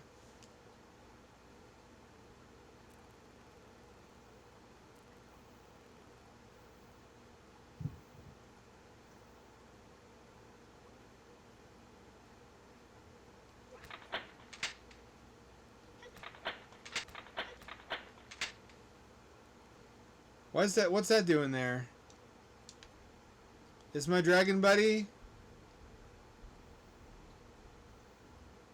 This is just a difference of opinion between artists. It's tragic. It's kind of like what happened to Hitler, where people didn't like his art, so he killed almost everybody and blew up half of Europe.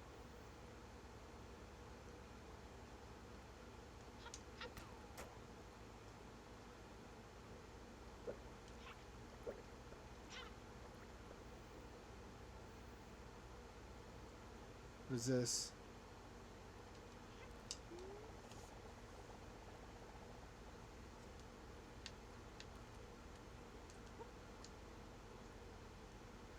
I have seen one of those. She's in the ice area.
Alright, like that.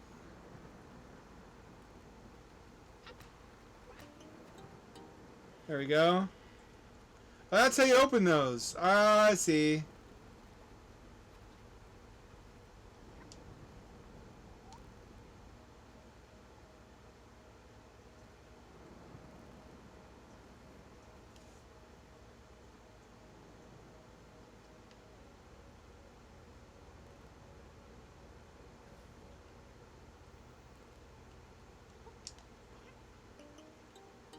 There we go. Aha, I've got the hang of it now. It tantalizes my imagination, though. It's a cool thing where if you have the right setup for it.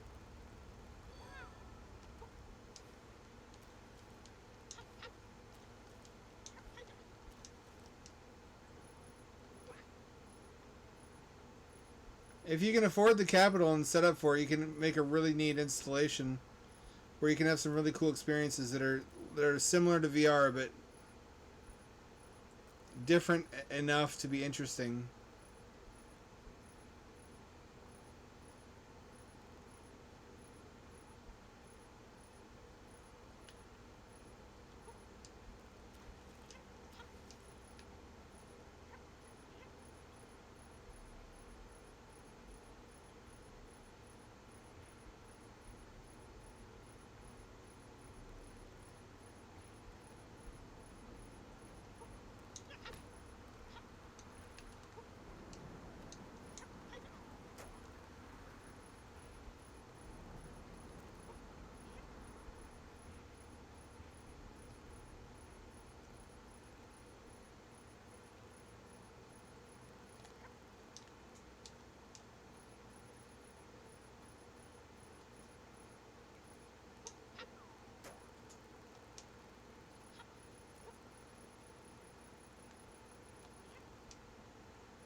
It doesn't work.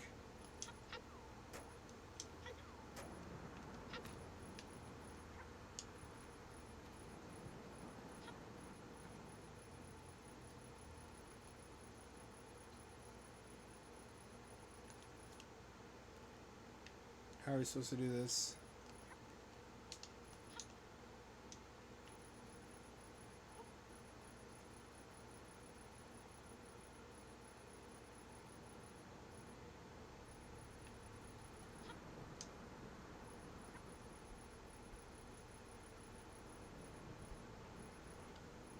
That only gets used once, I believe. It has to be like that. It has to be. Am I crazy?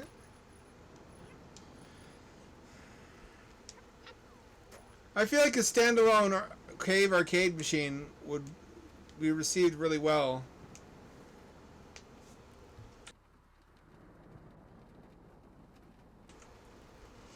I can imagine how to design it in my head, where you have it'd be almost like the Holosseum, Sega Holosseum.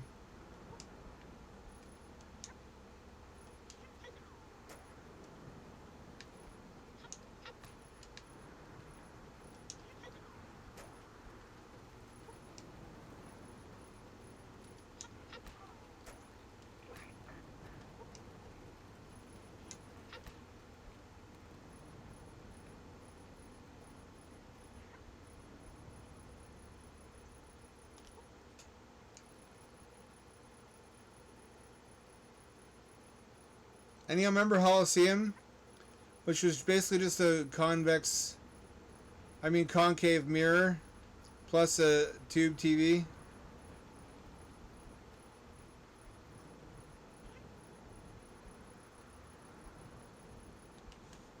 Which caused the contents of a black screen to appear to be floating. The problem again though is just the glasses. I think when we have good 3D displays that don't require glasses, that'll be more feasible. I just think they're neat. I just think caves are neat.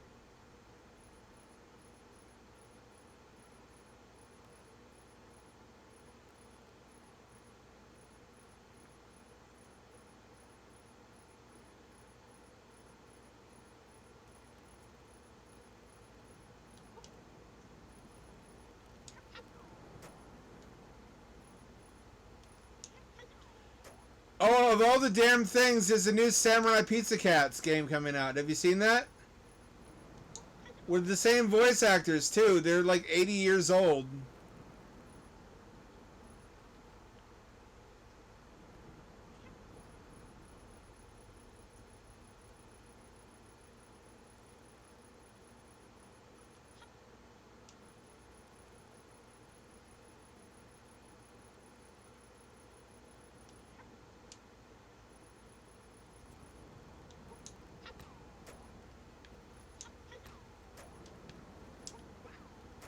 They also bothered to animate a new intro sequence to it.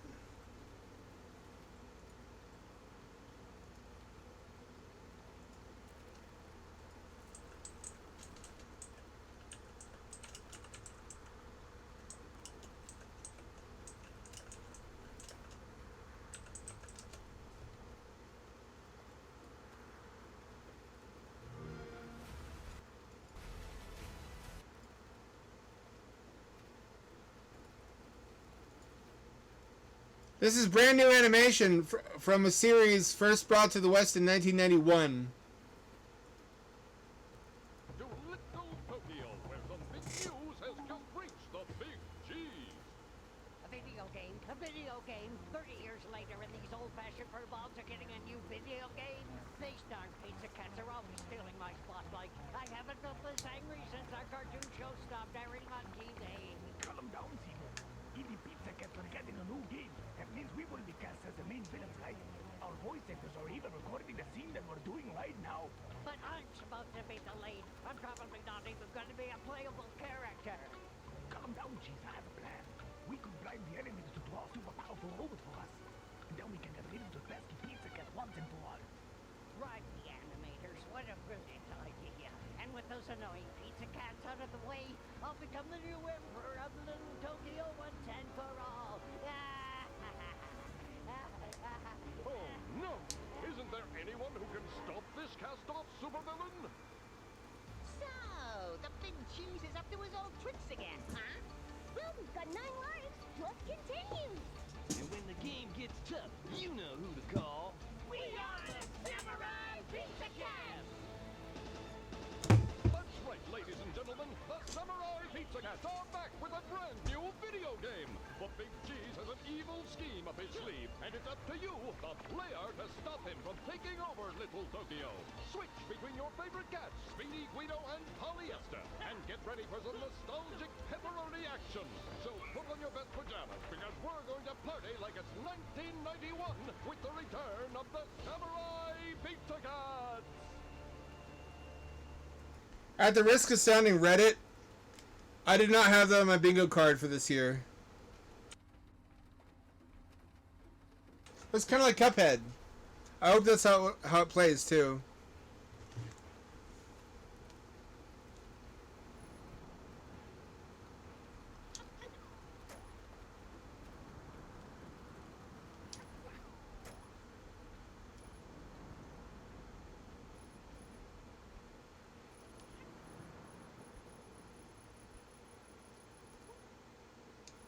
There's no way to get over there. I give up.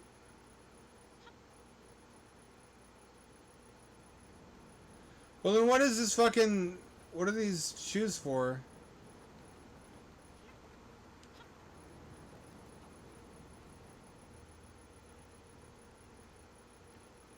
Oh, I bet I know what they're for. They're for going here.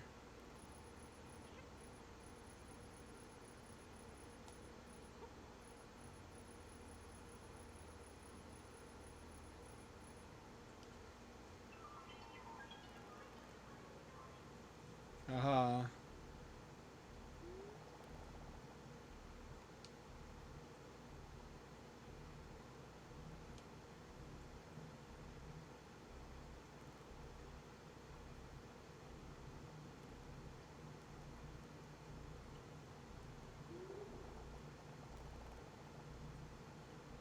Oh, I'm gonna drown.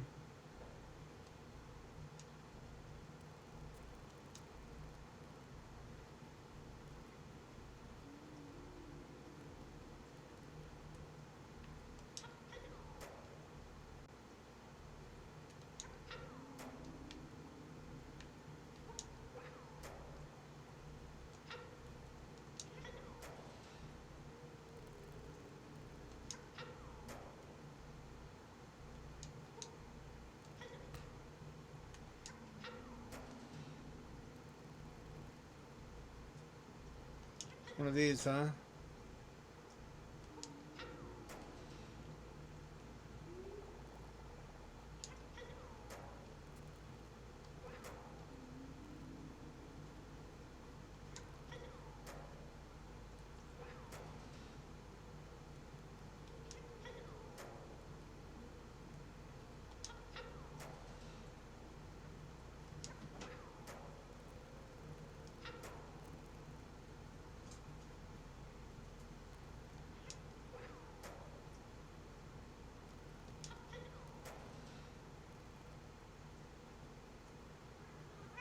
Hello, cat.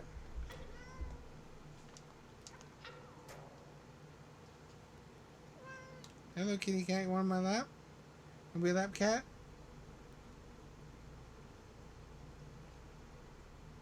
No, that's not for you. That's not your food. No. Get over here. Get cuddled, idiot. You stupid little cat. I love you.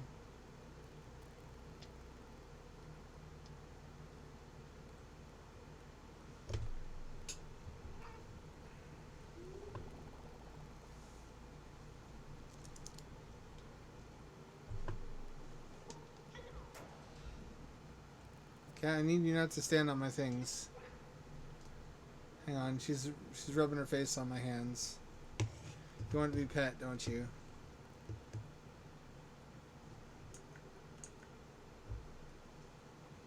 Hello, kitty cat.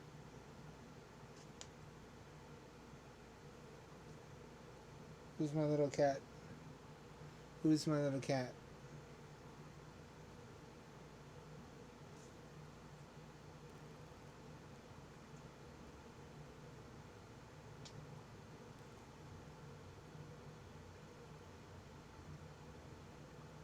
Who's my little kitty cat? Jump up. There we go.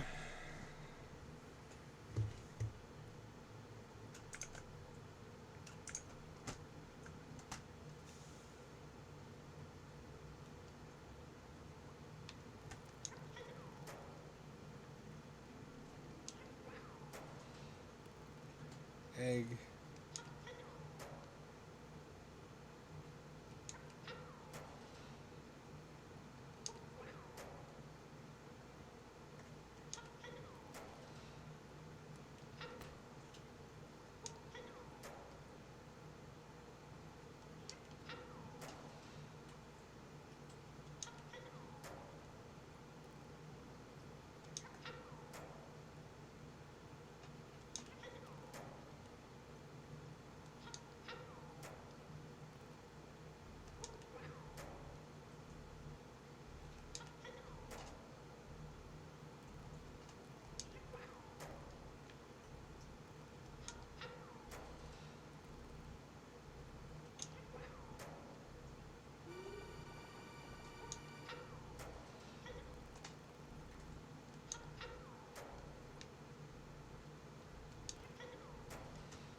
Oh, you can drown.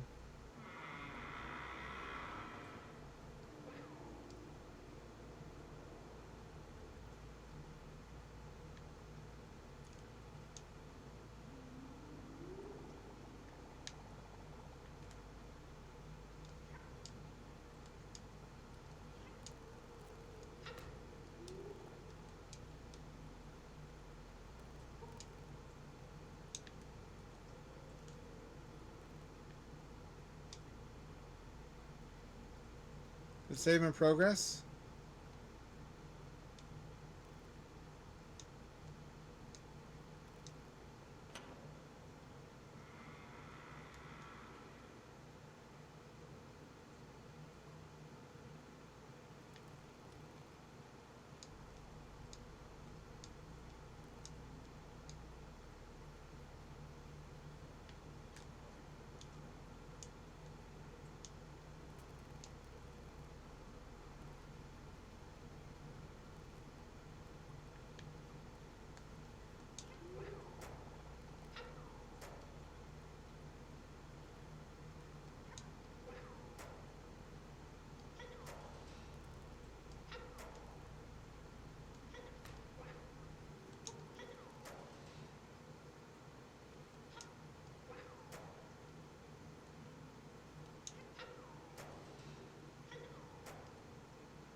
Oh, there's 3 doors.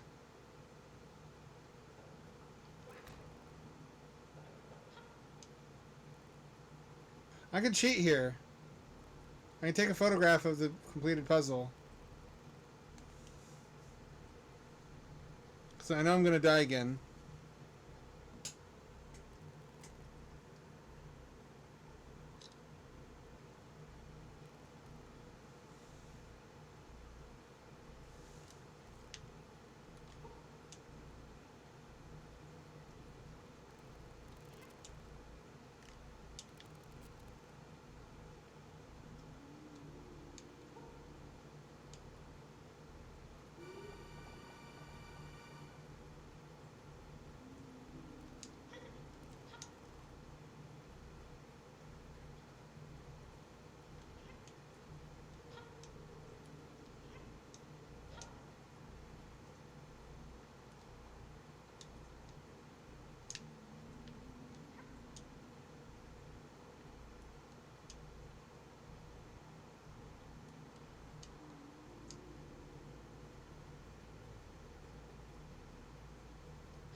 Alright, that doesn't go anywhere.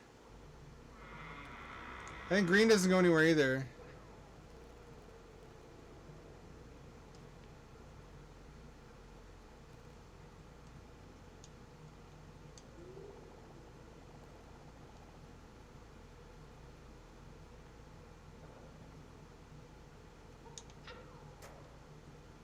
I knew this would come in handy.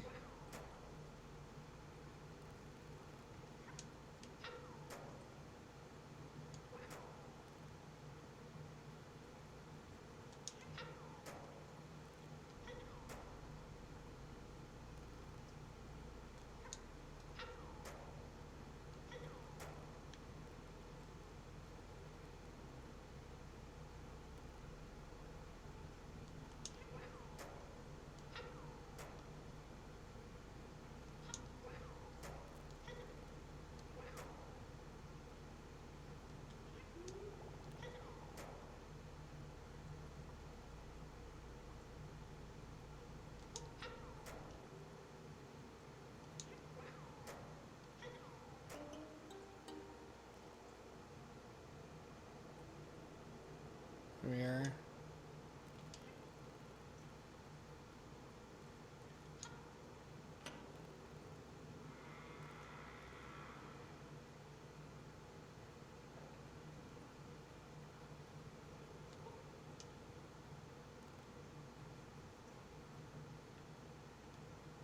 Red. Yellow. Yellow goes nowhere.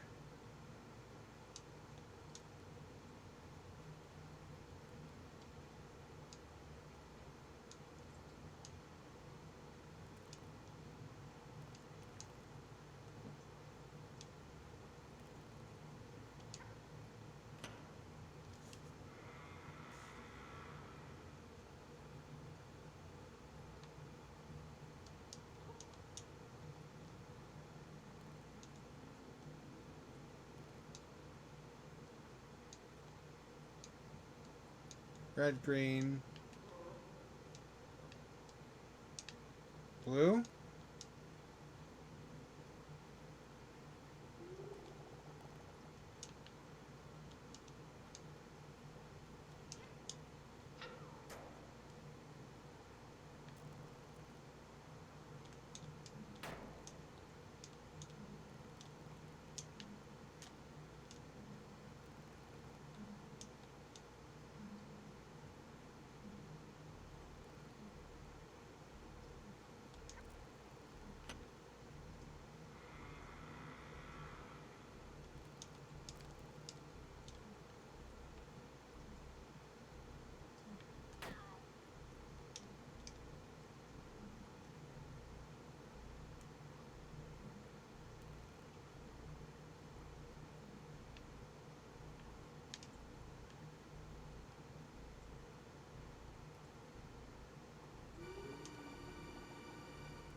I didn't do it fast enough.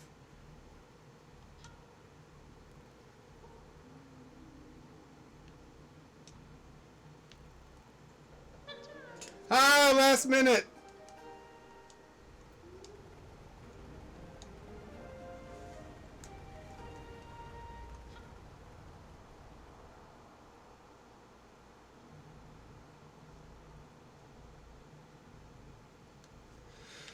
Last minute, don't have to do it again.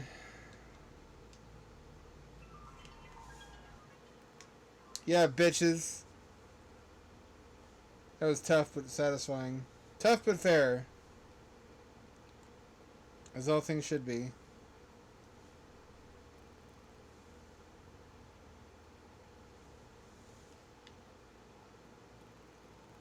Also, thank you for letting me know no more of my siblings are there. 27 eggs.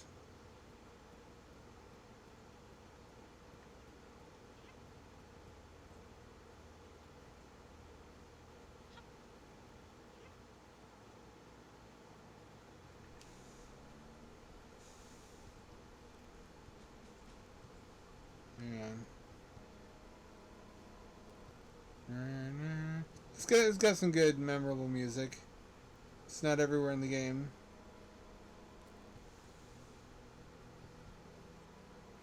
I think VR Space Hulk would work really well since it's on a grid. And it's in a confined space. It would work well in one of those stadium-sized VR centers.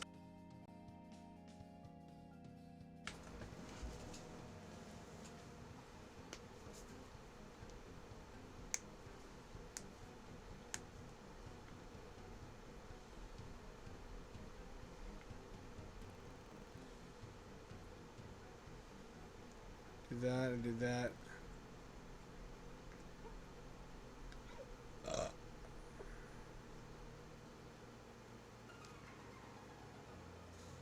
She just wanted to make her own world. Just wanted artistic fulfillment and her own identity.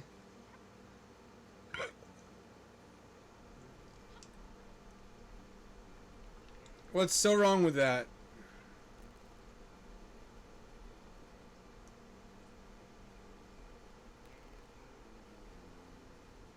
Oh, I see.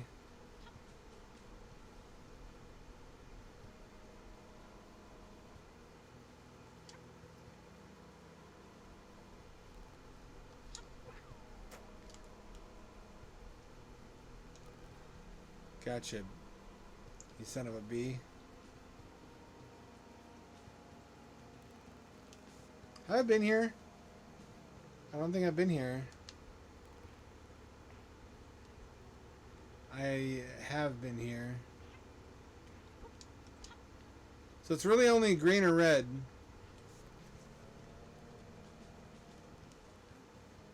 The bat's just wanted to be spooky. A spooky bat. But no. Sage said that you're not being creative correctly. Green is not a creative color.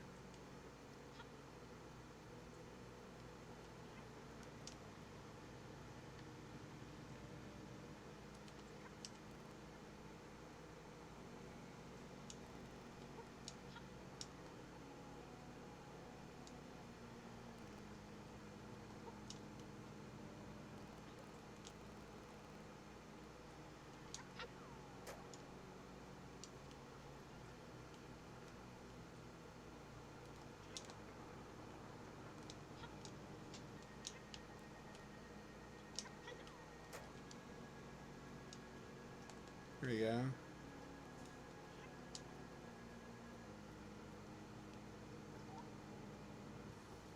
I got the fish. It's got to go in the painting.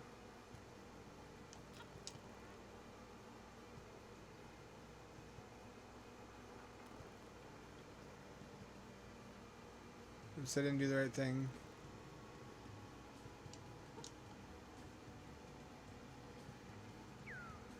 Oh, you drop the fish if you go. Well, then how the fuck are you supposed to?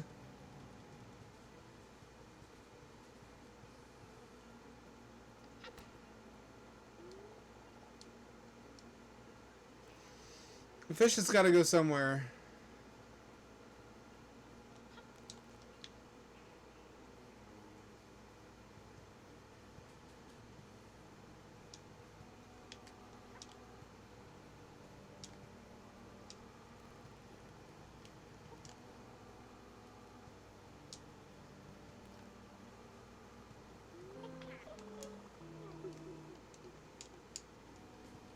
It does not work as well as it should.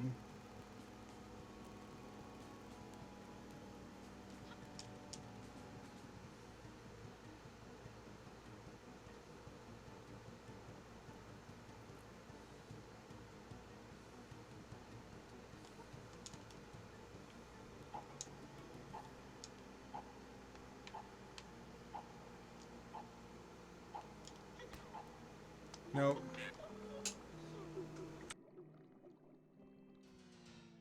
Call me Stinky, will you? You're the stinky one. I'll show you.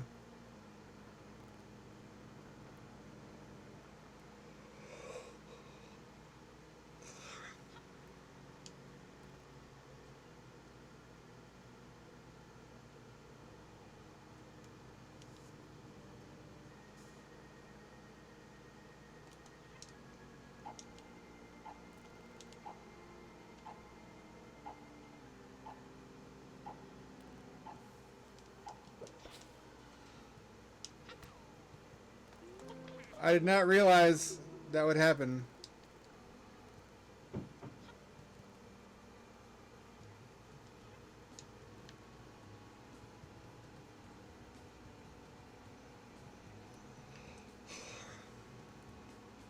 The fire stays out, though. The fire stays out.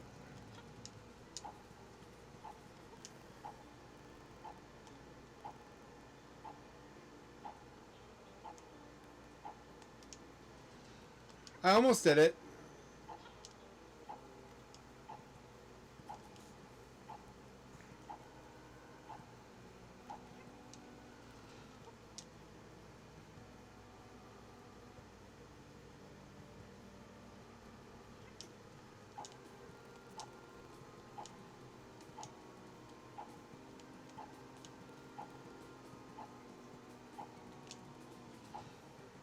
That's not fair. I did it.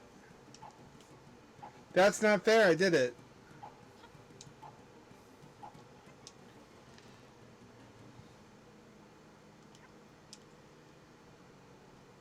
It's not fair. It's like a hair splitting finish, photo finish. I'm also hairy all over my face because I lost my electric razor. I need to take care of that. I can't stand overgrown facial hair.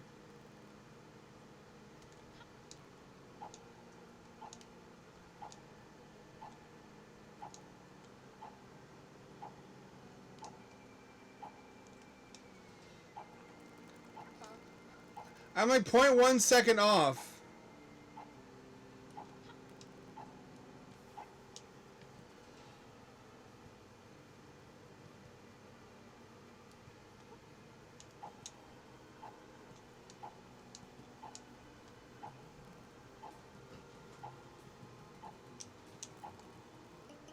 I did it!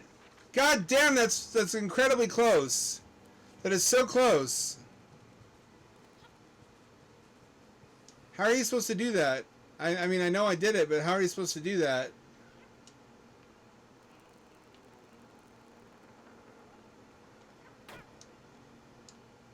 No! Do not reset the puzzle.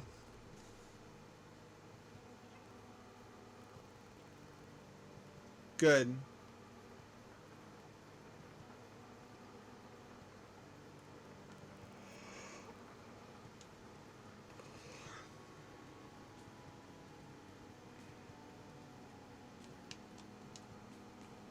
Nope.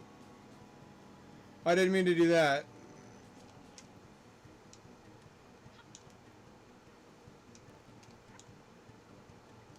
You know what I missed is Super Kiwi 64. Now there was the game.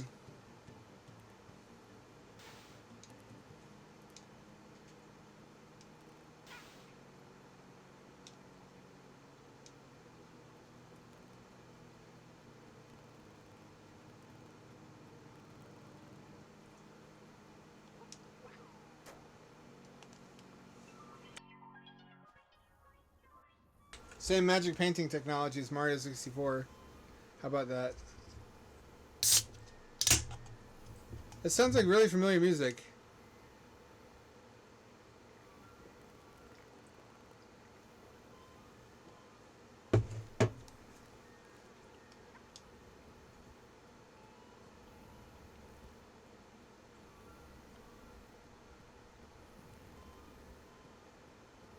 Why'd fire hurt a dragon? I got scales, don't I? I breathe fire. How are my insides more resilient to fire than my exterior?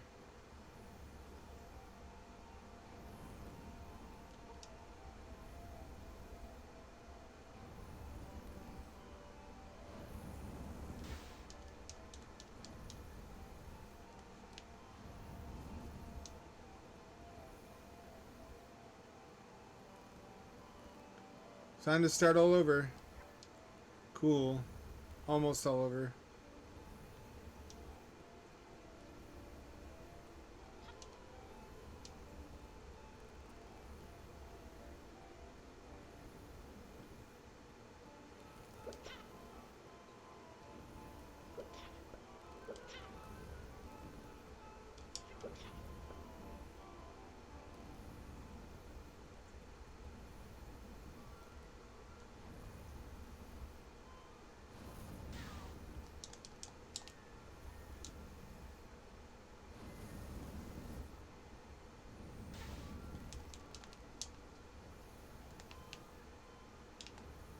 This is gonna happen a lot, isn't it?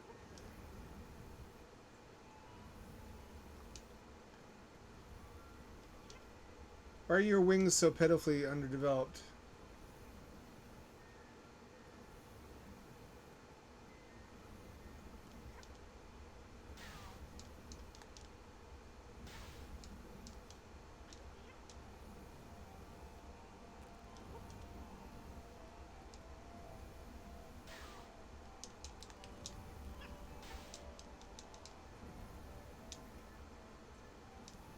Son of a bitch! Is there a trick to this?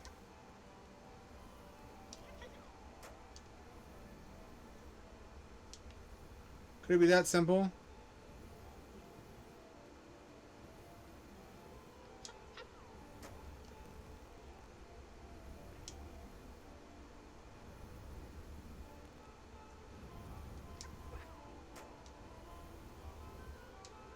Oh, I can stand on their heads.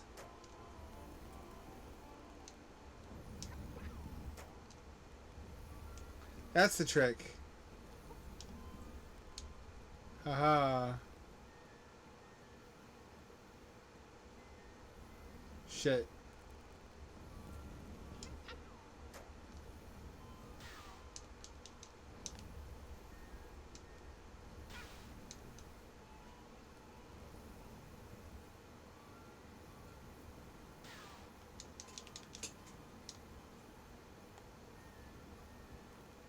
Do not, do not, do not. So what's the trick to that part? This is way too high resolution to texture for N64, by the way.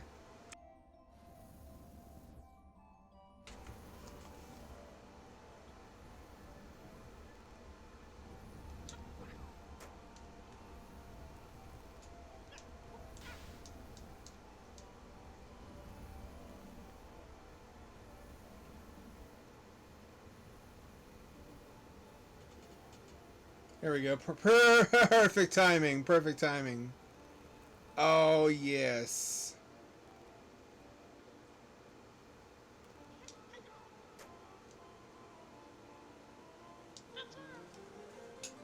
You really made me earn that one.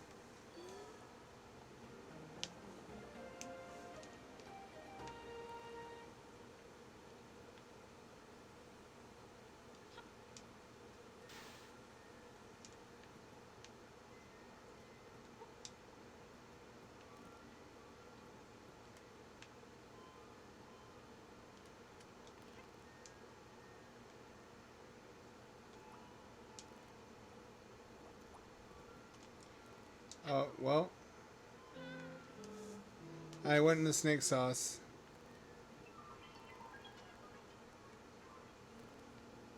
That's cool. I like that. They felt really unreasonably difficult while they're happening, but they didn't actually take me that long. BRB.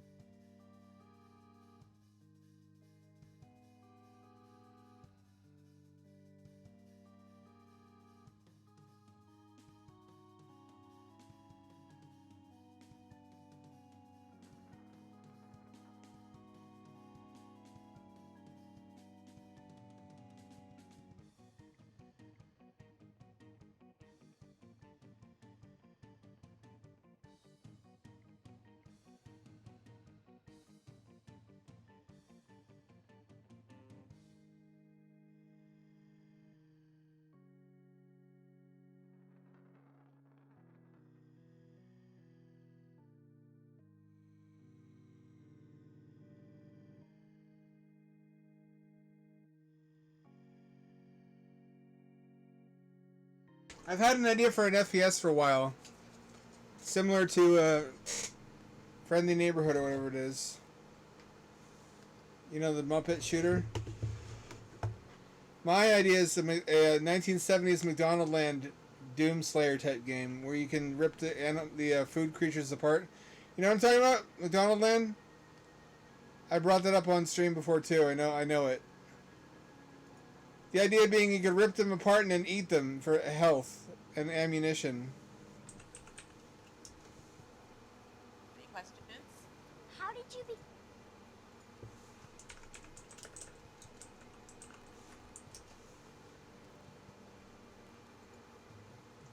You'll be back.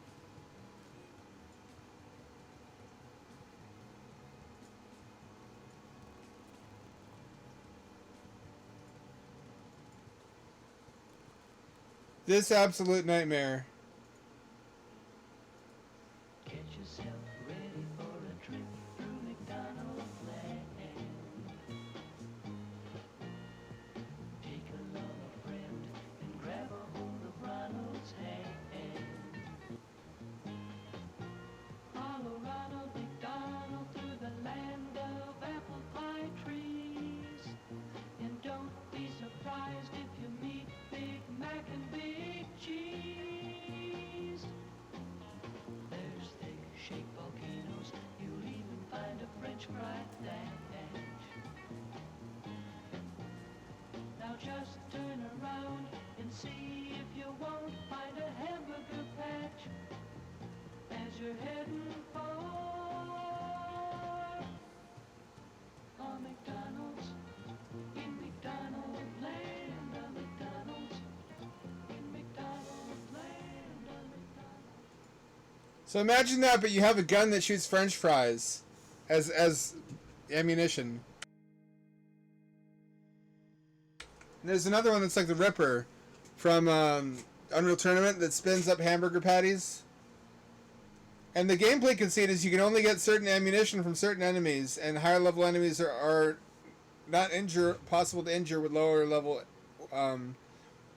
ammunition that's too low level. You can only injure them with ammo higher level than they are, or one level below them. So like you need French fries.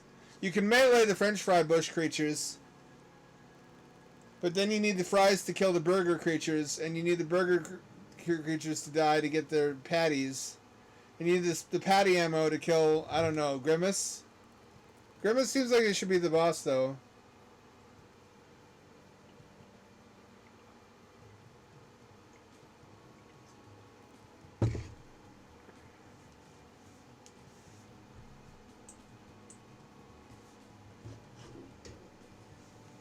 You see the vision I intend?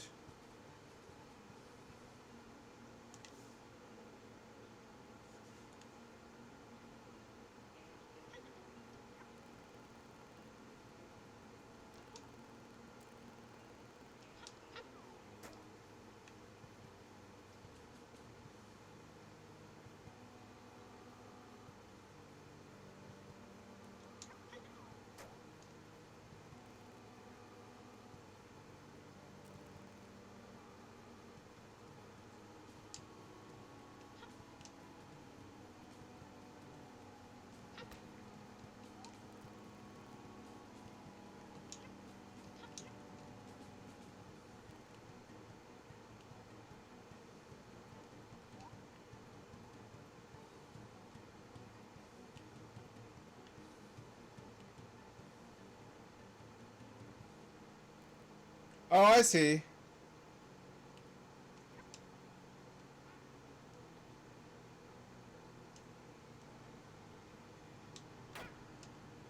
Son of a bitch!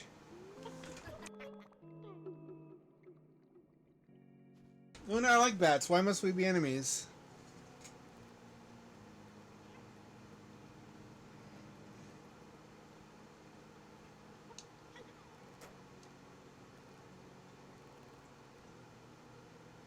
I'm buying that Gex collection though, just to get a native PC version of Gex 1, assuming it's not an emulated version. I don't think it will be.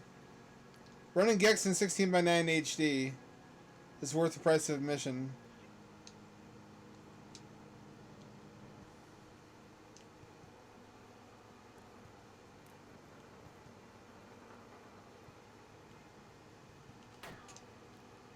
Damn it!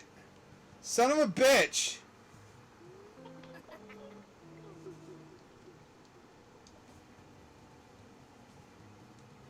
Hope this is a good ending for Luna. She's a lovable character.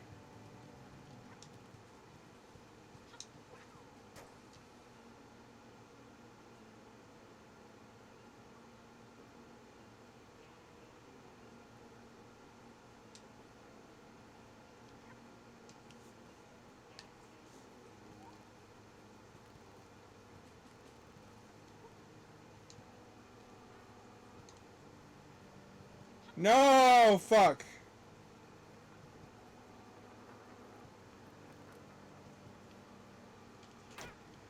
Again?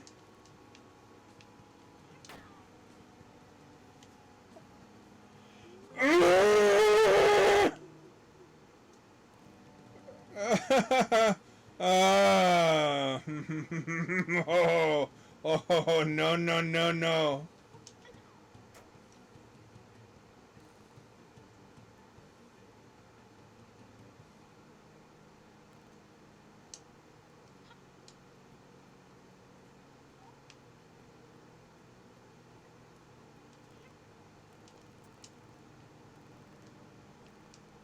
Fuck, again? Every time.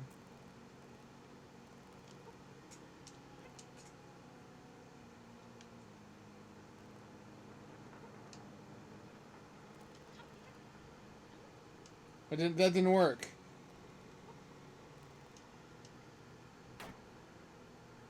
Well.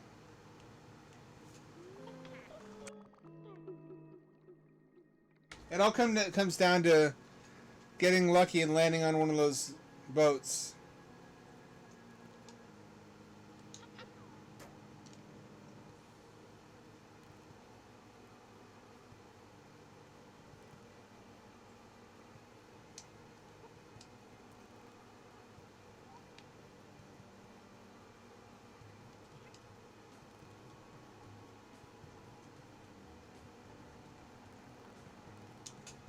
Oh, I almost did it! You son of a...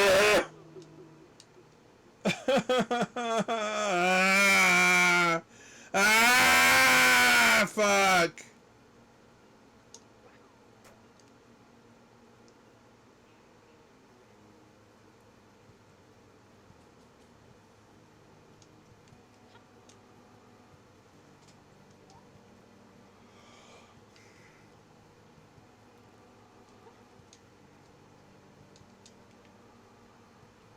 I did it! I did it!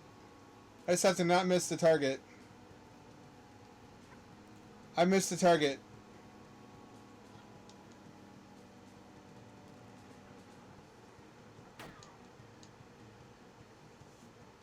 I want to die. Ooh, baby, I want to die.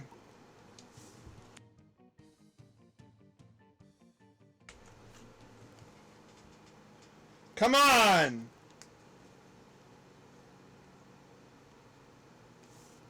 Make sure of something.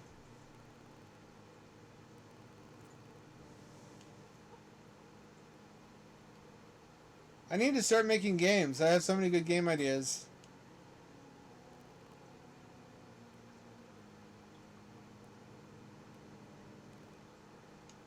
Nobody will make it for me. I've tried to collab. Nobody wants to collab. Just to figure if they put in the work to learn how to do all that stuff, other people should meet them where they are.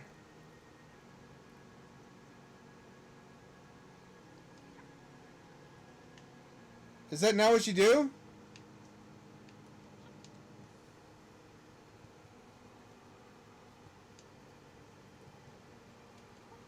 Is that not what you do?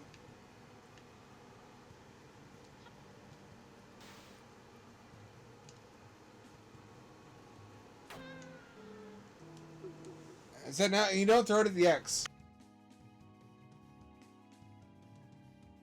What's the big X about then?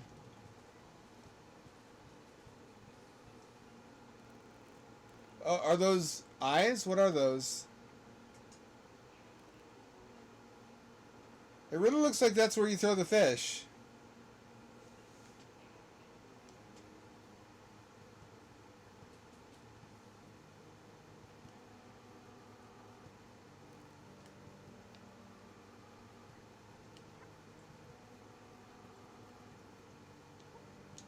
Am I operating under a wrong assumption?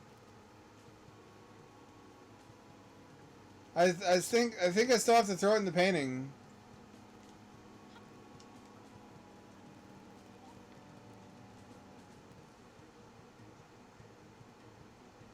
Maybe I have to survive a full loop. And then come back and then... No, because then I won't be able to...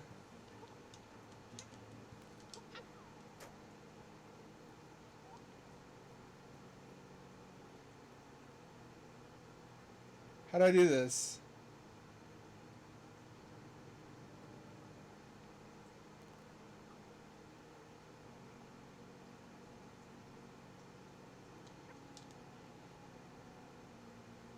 It can't be that.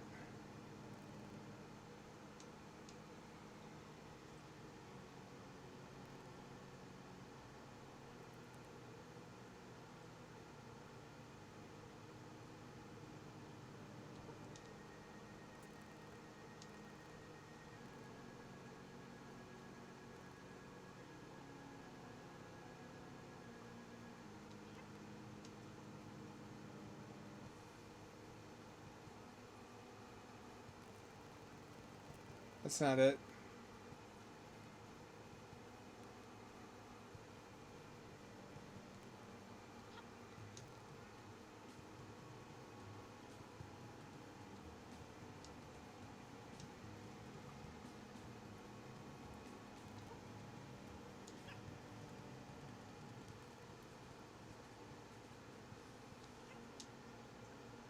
There we go.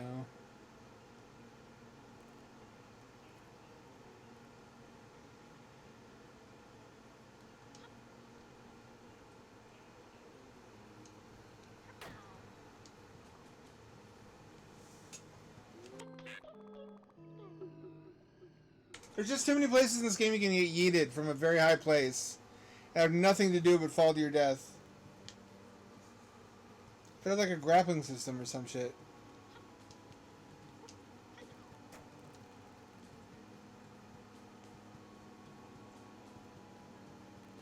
I'm gonna figure this out.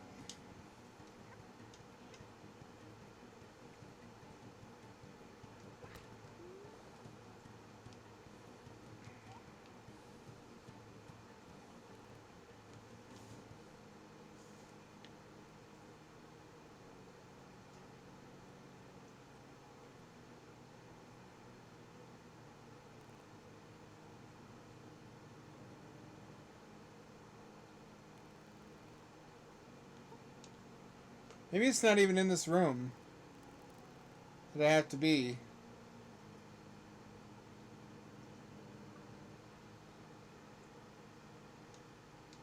Can I take it out with me?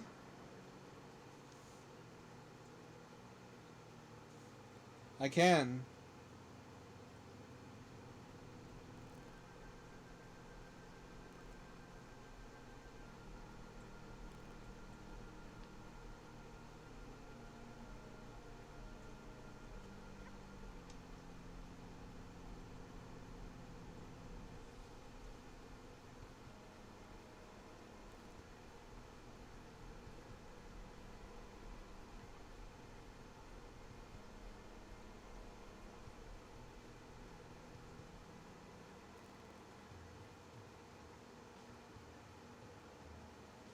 Hang on, I'm gonna Google a guide.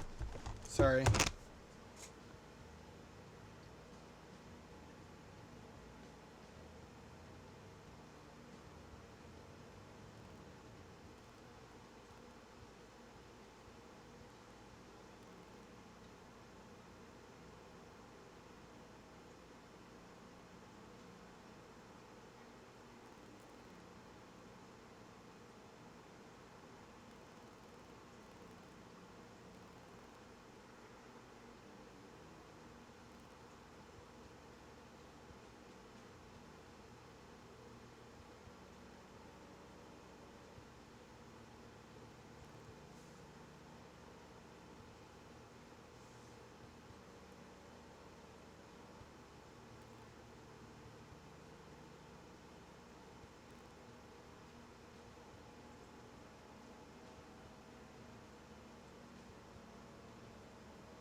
I'm looking for it.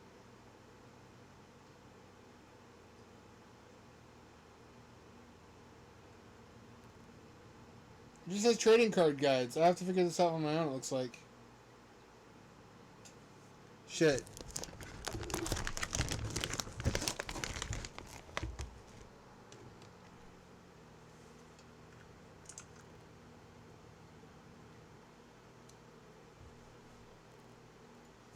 I don't know what to do.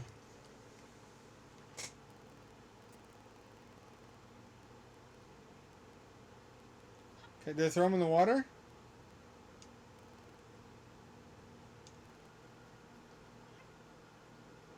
No.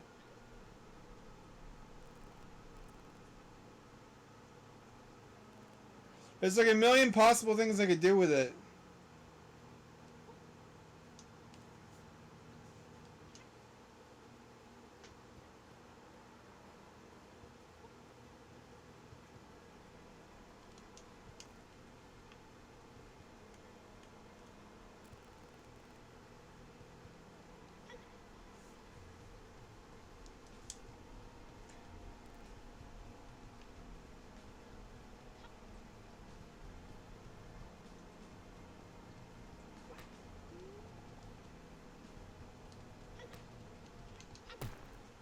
Oh, this can...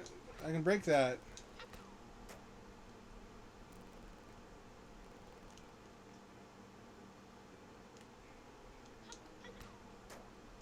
What do you do with this?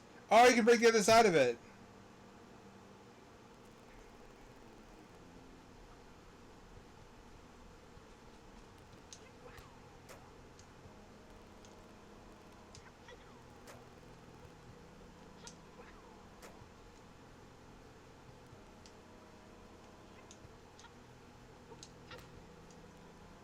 Alright, fine. Have it your way.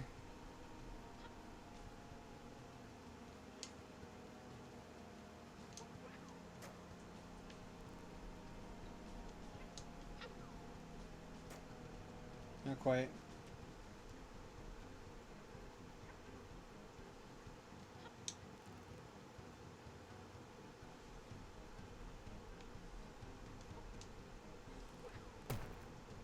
There we go.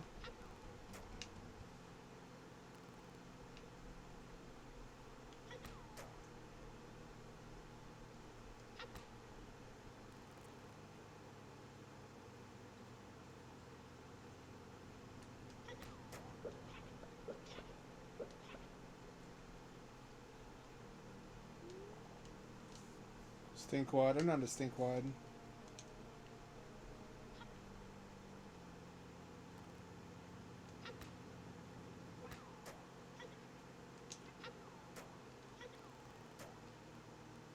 I pick it up?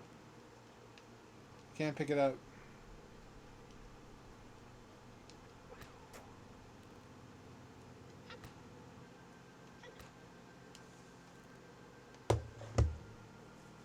Um...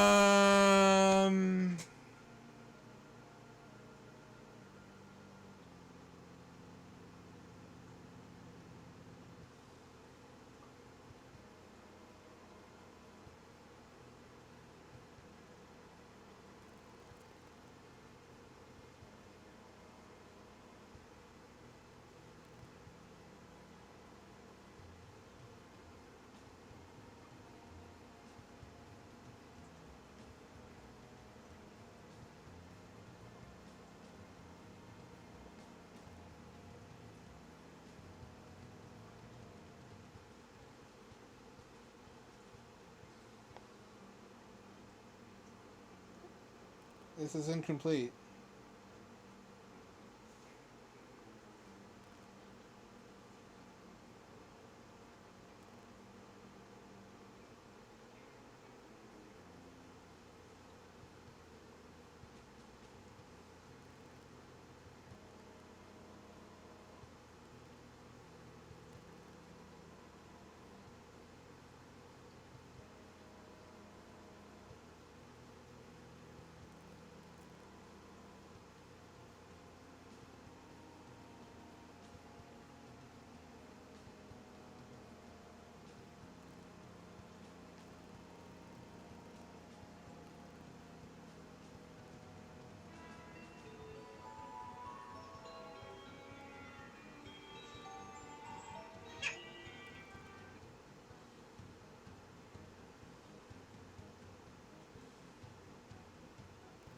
Did that one. Did that one.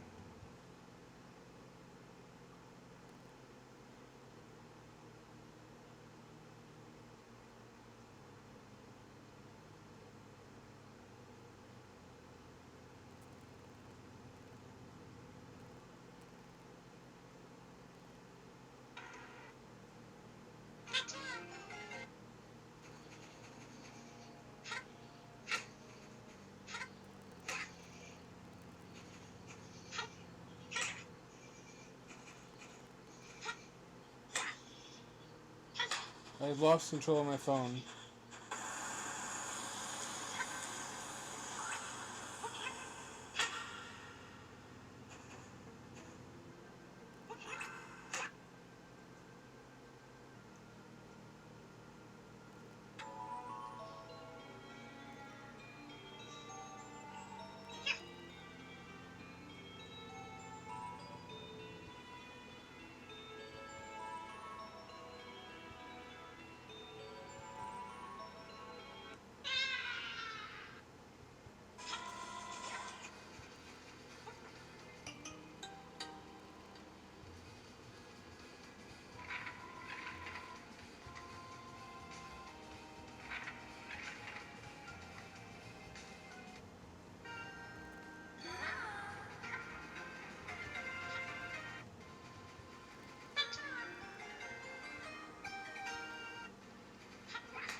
Alright.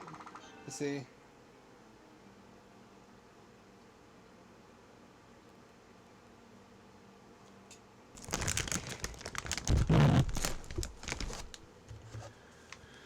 I guess there's supposedly a thing I have to hit somewhere else in the room.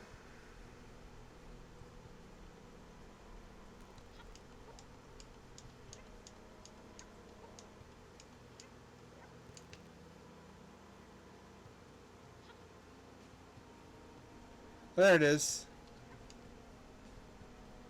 I guess that makes sense. That doesn't make sense, but I guess nothing.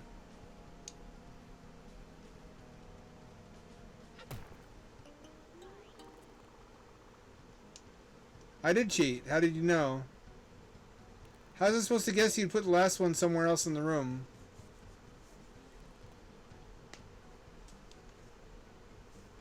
I looked up a guide for that.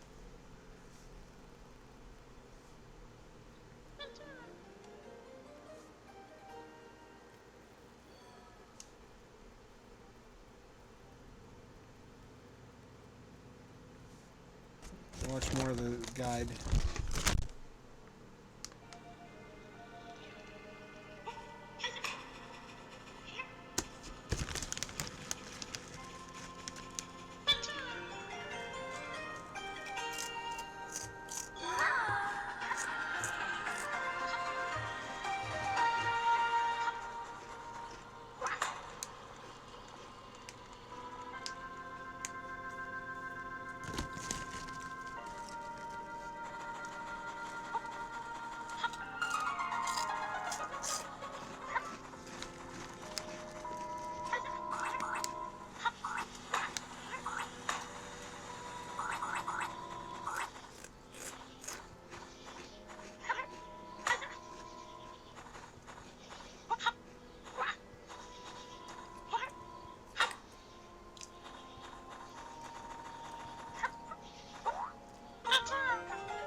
I don't see it.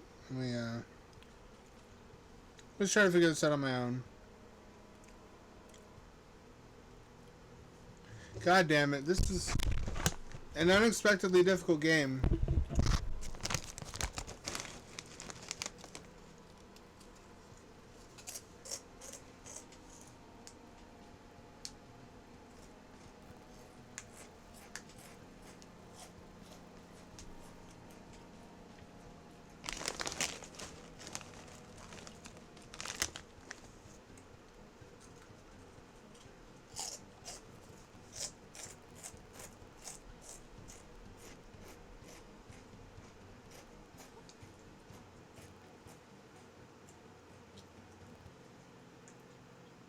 You know, I'm going to go to a different world for a while.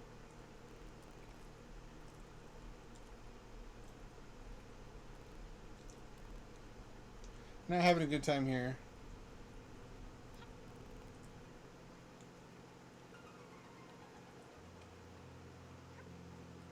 Total Chaos was better than expected.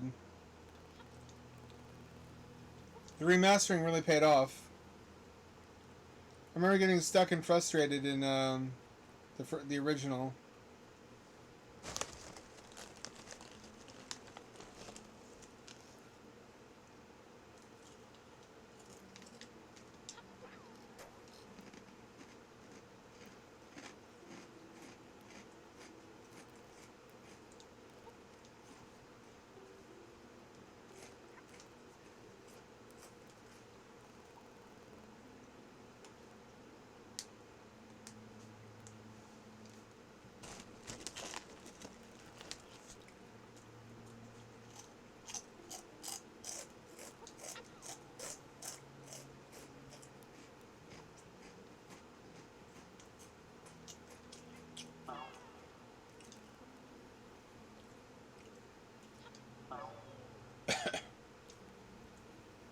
Wait a minute, isn't it in here?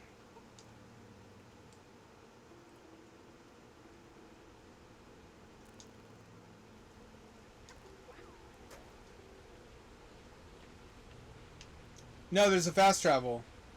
I forgot.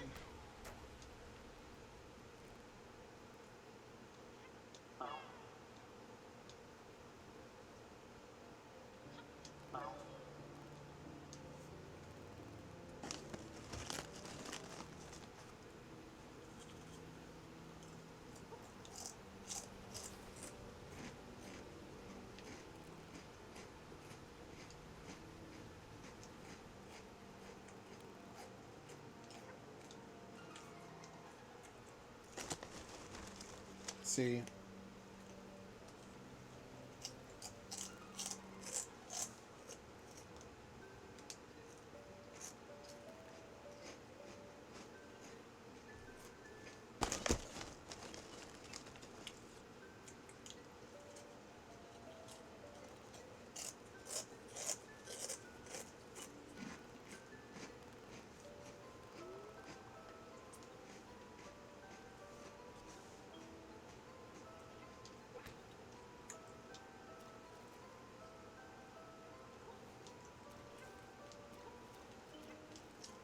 Fuck.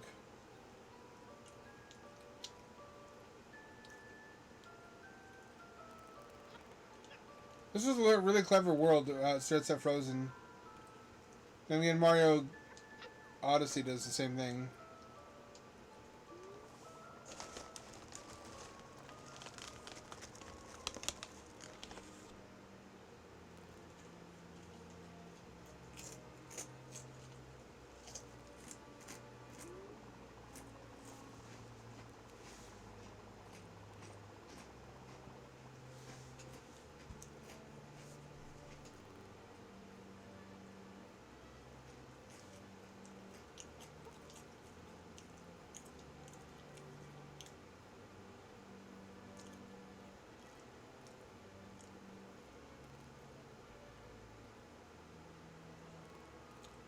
There's the final ability I need,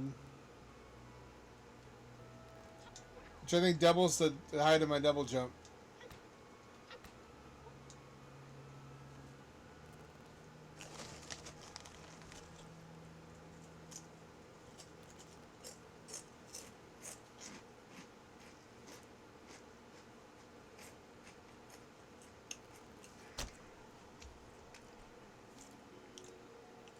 Couldn't solve this before.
Oh.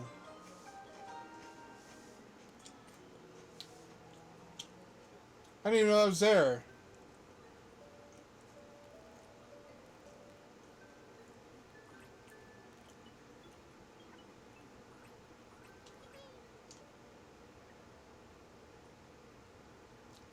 I had no idea this was back here.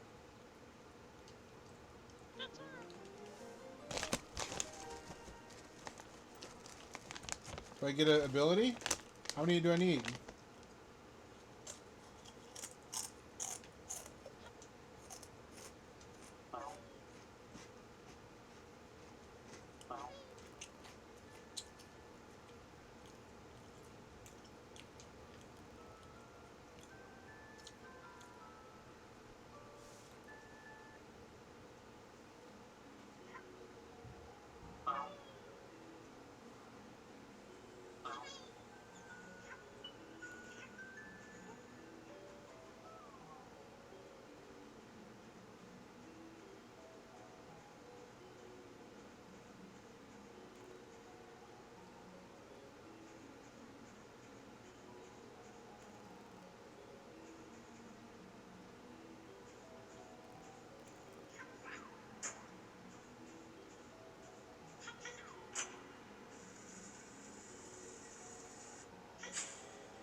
Alright, let's see.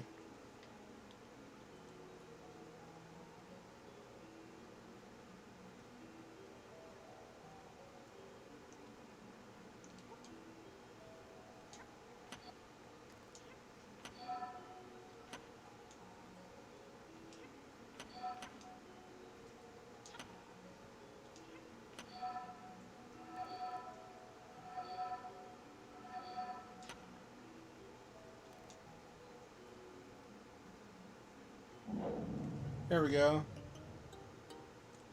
How was I supposed to figure that out?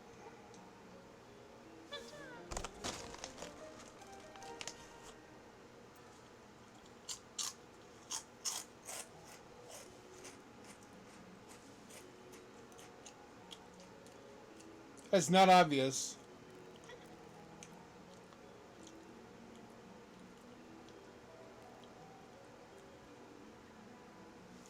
That is not obvious.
Oh my god.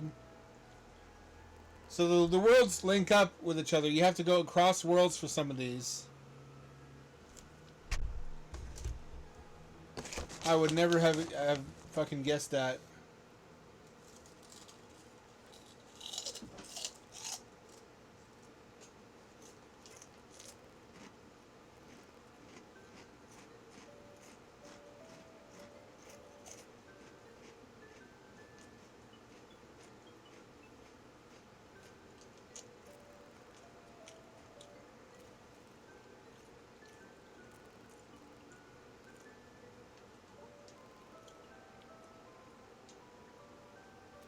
There it is.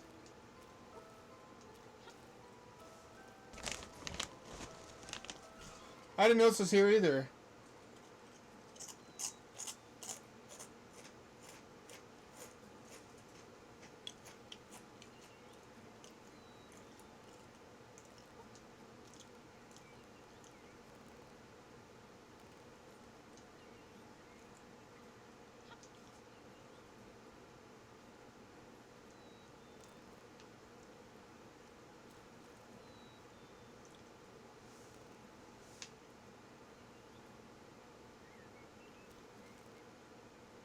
Oh my god.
Question is now, how do I get from one world to the other?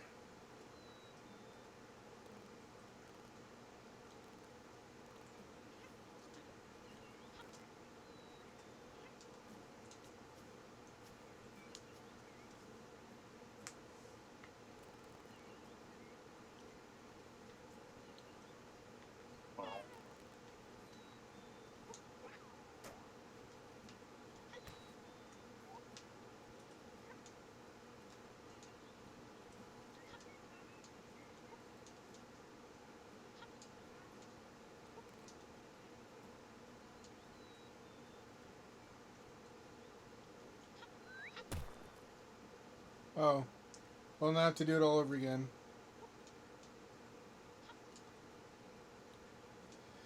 Oh, that camera ain't helping.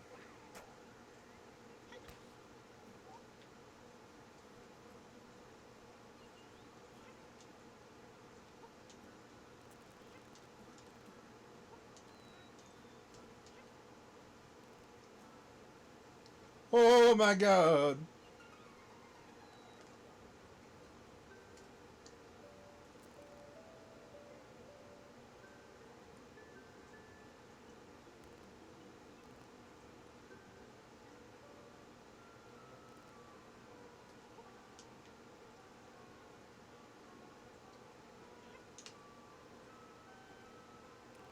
Is the eel even down here? The eel's not down here.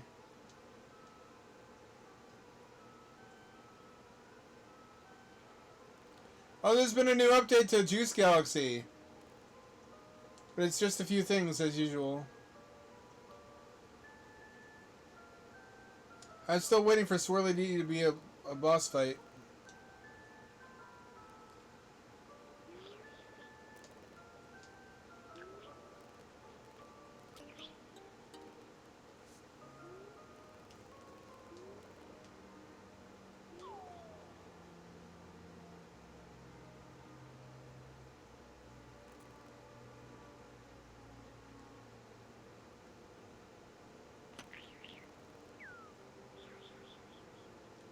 Who's happy?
I think that's enough for this time. I wanted to show you something cool. I don't know if you think it's as cool as I do. But there's been a fan... I don't want to say remaster. Fans went in and fixed up Jazz Jackrabbit 3. Which had a lot of problems because it was... is unfinished. Wasn't even an alpha.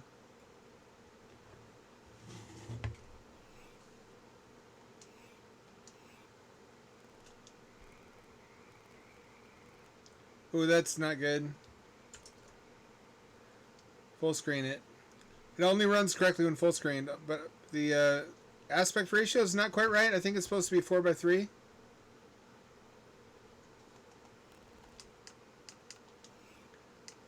Oh my god. No, that just crashes everything.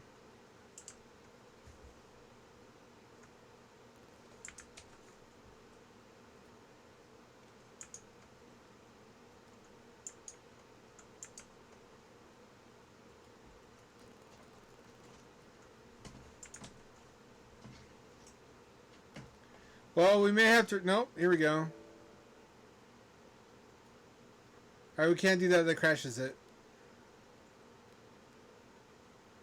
Cat, that's a bad time, Cat.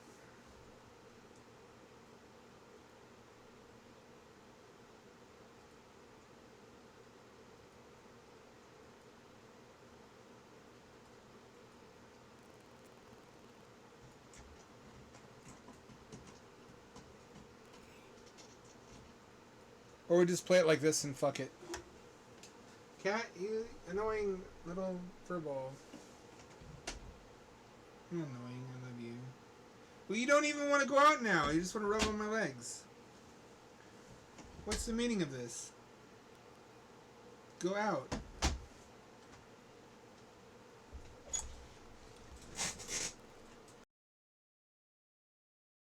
Okay, we can still make it work. It'll just be a bit stretched.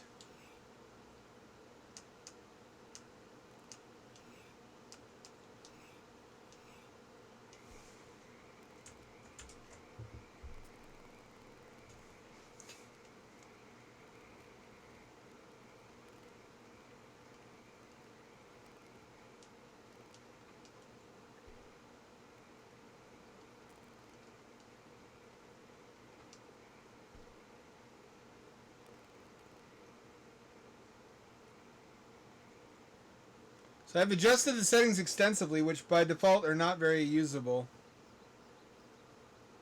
This is Unreal Engine 1, by the way. I think pre-even Unreal Tournament.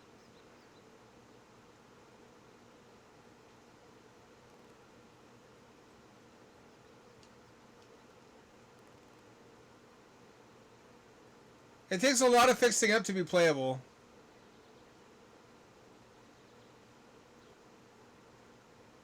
The default controls are incomprehensible. Look at that level of detail.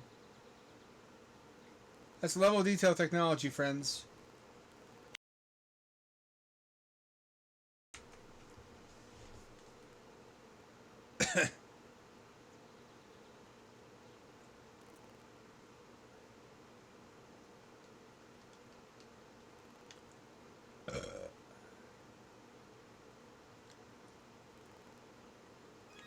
You know what'd be baller? Is if somebody ported this Dreamcast based on the code base of Unreal Tournament Dreamcast.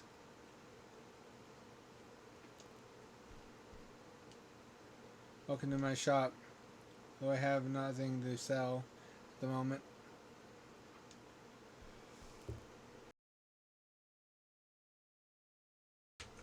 Market economy in my video game. It's impressive how much it looks like the side-scroller. I'm also shocked we never got a Jazz Jackrabbit 2 for Dreamcast. It's just about the right spec for it.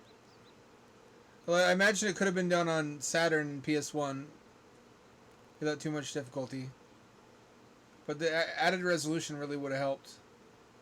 Assuming they couldn't do it in high-res mode on those consoles, which I don't know for sure if that's true or not.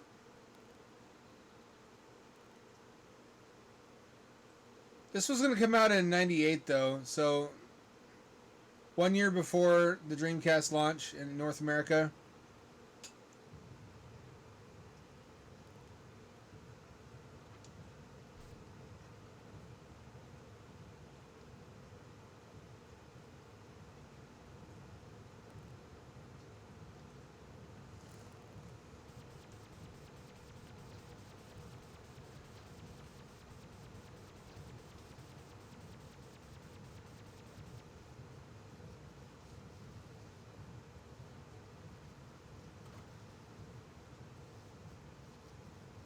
Is it understandable? Because I can't change anything without the game crashing the whole computer.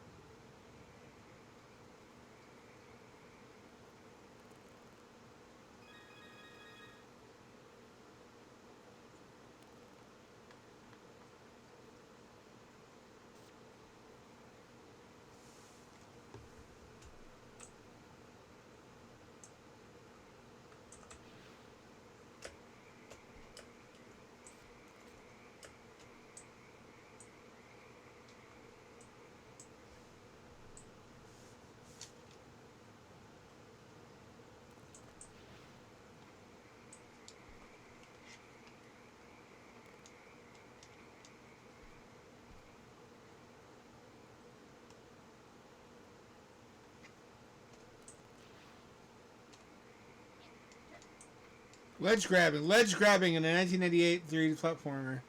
Amazing.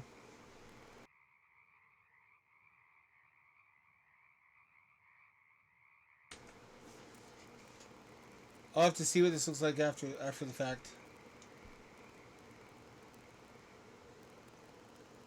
Turn curves are a bit wonky. It's a bit hard to control. It's the Unreal Water though.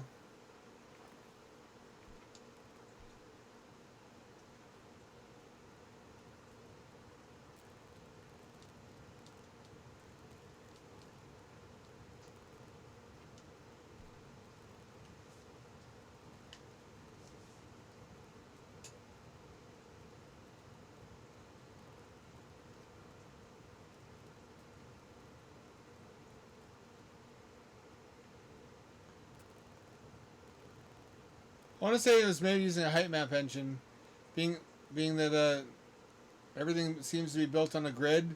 Like if you look at this, with elevation changes per grid square, which has upsides and downsides. If they'd handcrafted things with less labor saving, it would have looked better.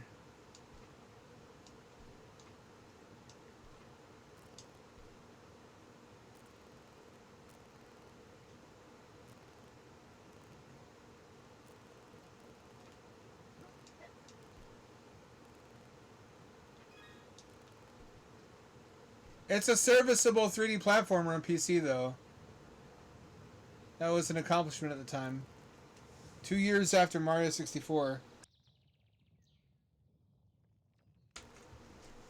It only had to be marginally better to justify its existence. Unfortunately, it was not, and they gave up on it.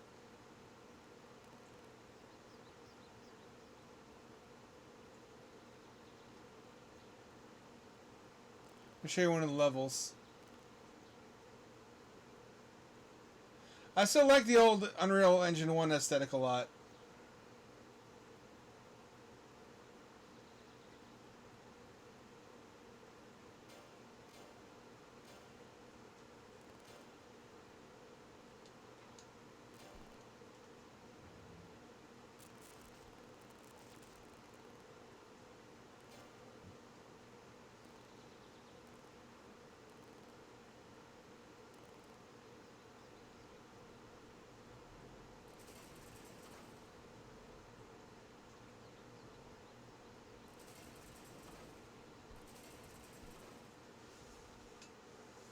BRB. Time to take a shit.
I'm back, baby. You had Bug on PC?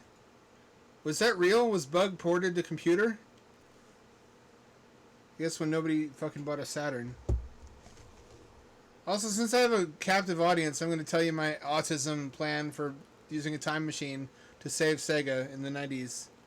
I think they should have probably kept the 32X. And I know that's a really spicy take, but I have a good reason. If they had SRB2, since we have a time machine, SRB2 on the 32X would buy time to delay the Saturn by maybe 1 year, and in that time to put together better development kits and documentation for it so devs can actually get the best performance and give devs more time to work on their games and to give more time to have more games for launch and for the prices to come down on the parts so that you could have price parity with PS1.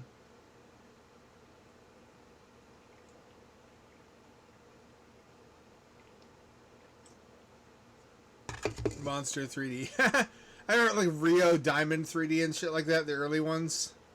Some of them weren't even 3D accelerators. There were 2D accelerators in those days.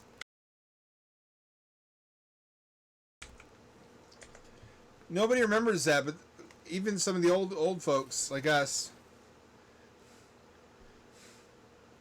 But there were cards the point of which was not to accelerate 3D graphics, but to accelerate 2D.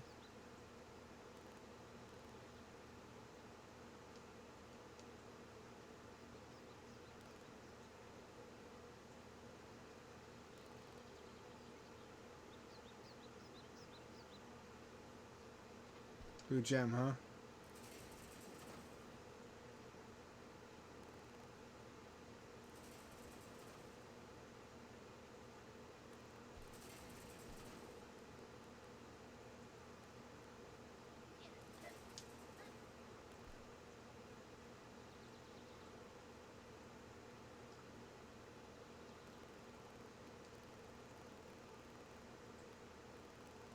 Cat, what are you getting into? Hang on, I gotta go check something. I'm probably being paranoid, but just to be sure.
All right, everything's fine. Everything's fine. Don't worry. Well, I mean, not everything, but nobody's breaking into the house.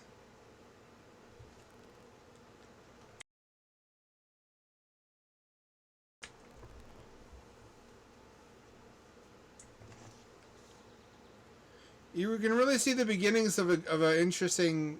It's almost like you know what it reminds me of is Heavy Metal Fact 2, which was a third-person action game with a lot of platforming, very platforming heavy on the Quake 3 engine.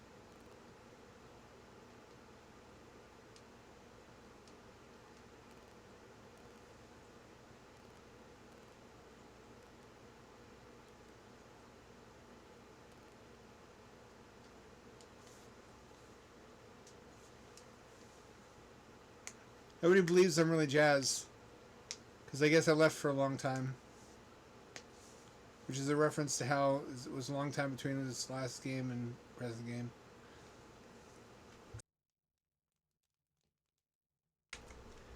Deepest lore, deepest jazz lore.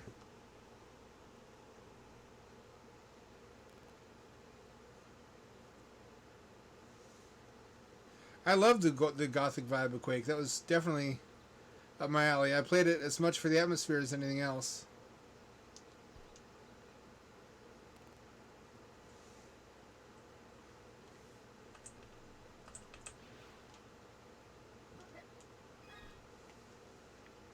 It's got some interesting platforming.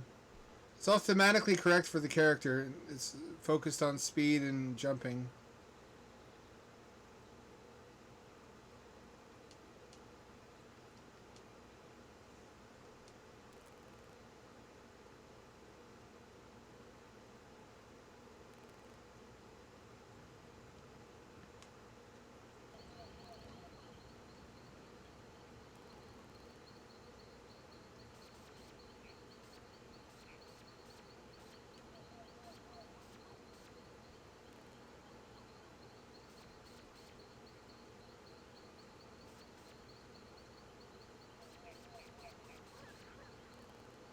Fucking exploded. Look at that Unreal vibe with the lens flares. I should say lighting halos.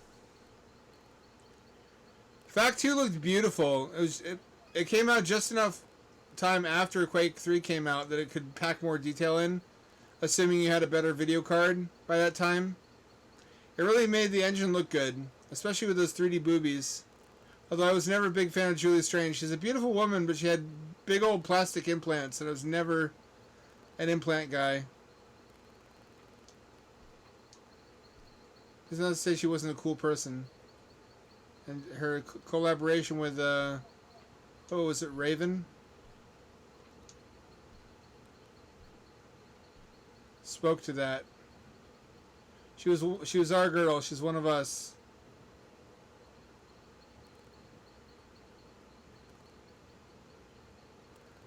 Look at the size of these maps. This really could have been something.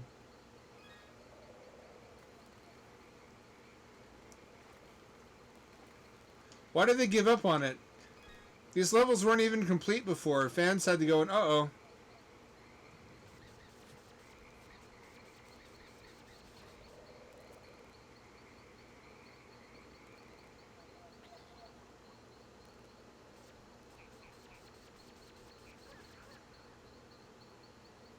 It also needed lock-on in a big way.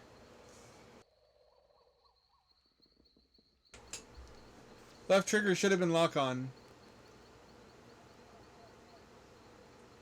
Maybe if they shift it with Microsoft Sidewinder.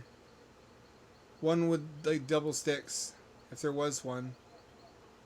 I want to say there was one with one stick. I don't know if they ever made a double stick one until Xbox, which is basically Sidewinder to the console. Microsoft entering the console business makes so much fucking sense when you learn about the history of the Sidewinder product line. That was them making sure they had the chops to make good console peripherals first.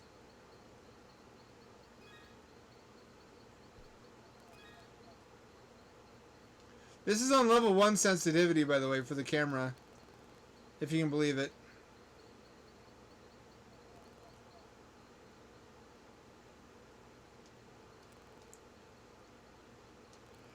Oh, it's fast travel.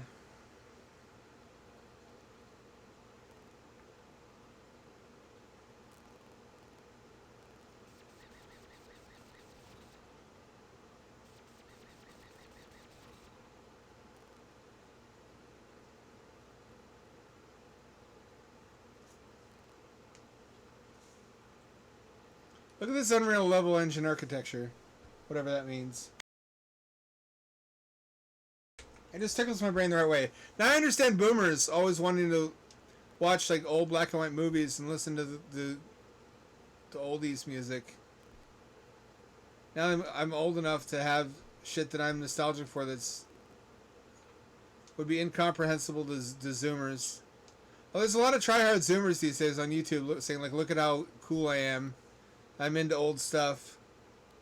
The next generation of hipsters has begun.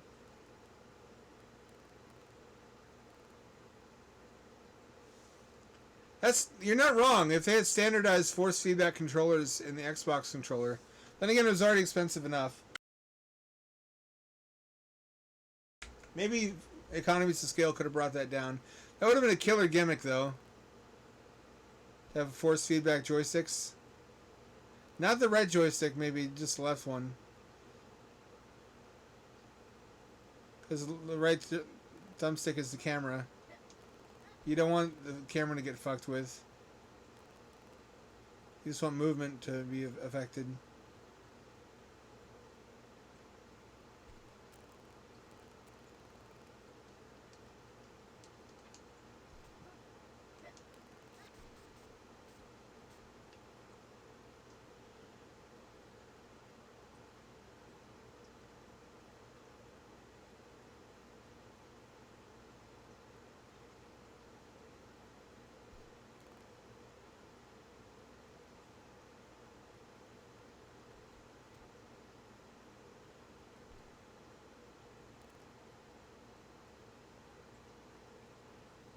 This would have really needed a good gamepad.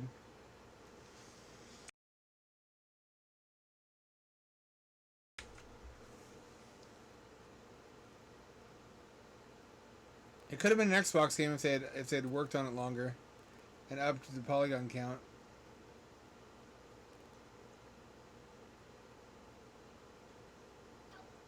Oh, it's fall damage.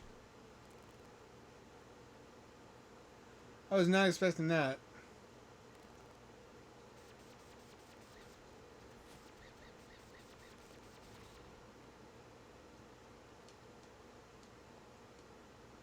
That's an incorrect apostrophe.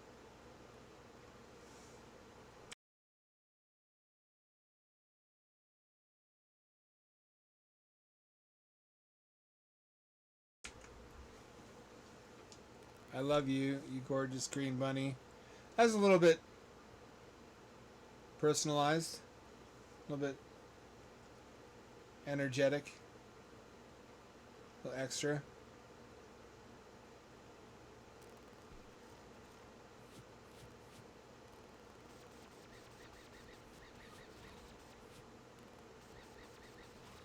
Shooting isn't really good.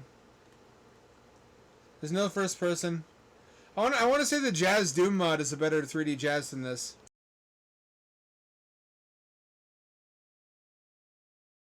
Maybe that's the direction they should have gone. Is license the Doom engine, but then they had their own engine by that time. Must have thought it would be better on better 3D graphics. How are they to know that wouldn't be true? You ever played that? The total conversion? The Jazz Jackrabbit Doom total conversion? It's fucking superb. It's really good.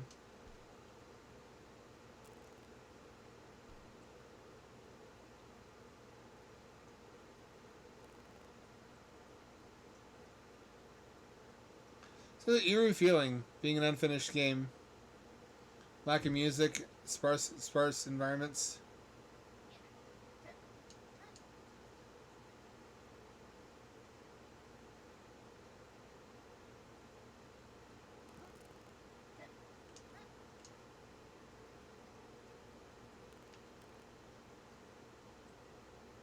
Physics need work. Megalomana crystal.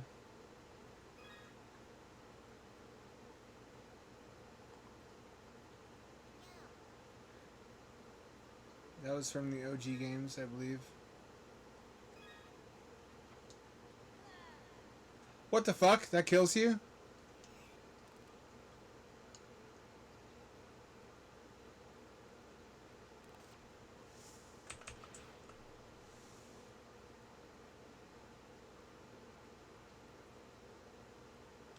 Maybe the art style down by then. I can see where they were going, what they're cooking with this.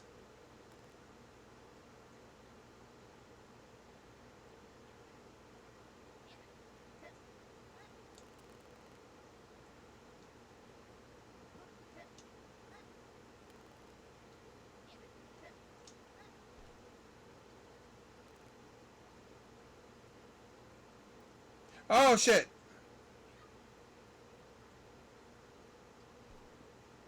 Yeah, this needed work.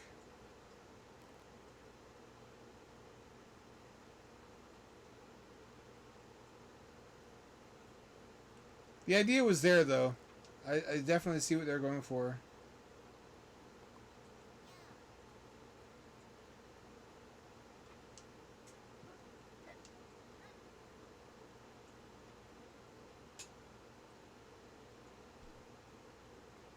That was close. Go. Oddly enough, it runs at like 4 or 5 times speed. If you run it in full in a window. No idea why.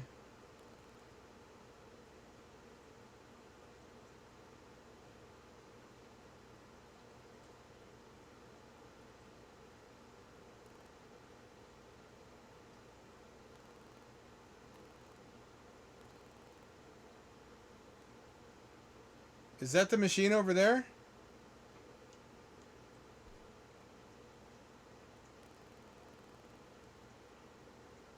How am I meant to get over there?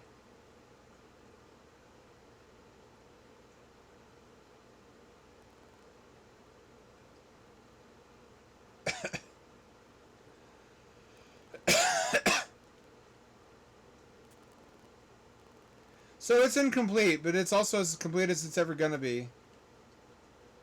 On the other hand,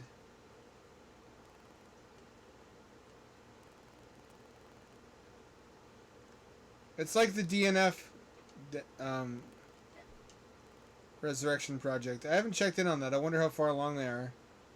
This deserves its own Resurrection Project. There's enough in the way of bones and flesh and connective tissue here to make a full game out of.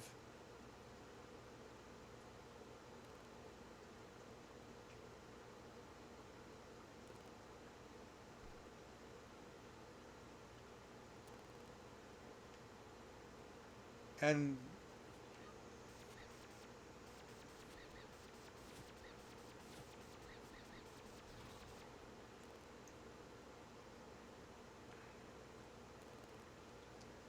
bless Epic, Unreal Editor works pretty much the same today as it did back then, just with more features.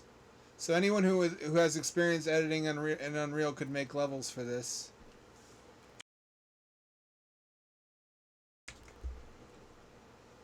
Really what it needs is just more levels and music.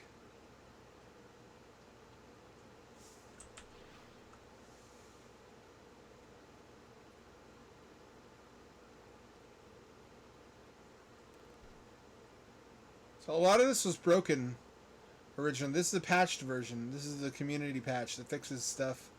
Just so you can see as much as there is.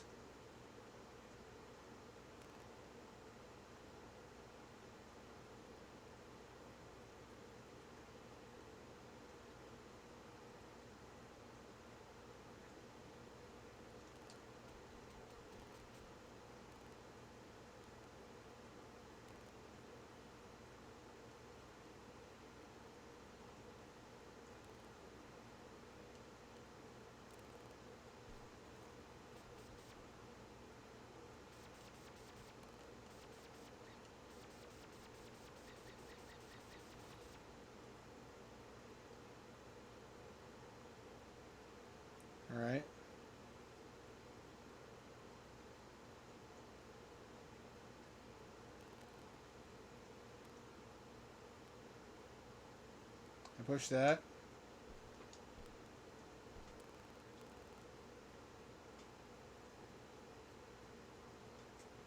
Does it open up the door above me?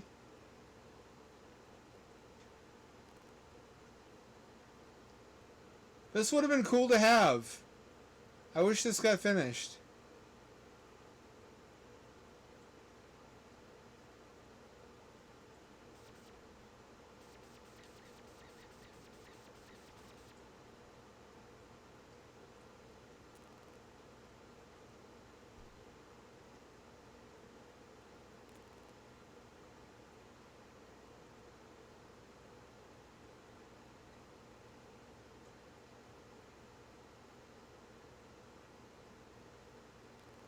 Kind of a wastefully large rocket.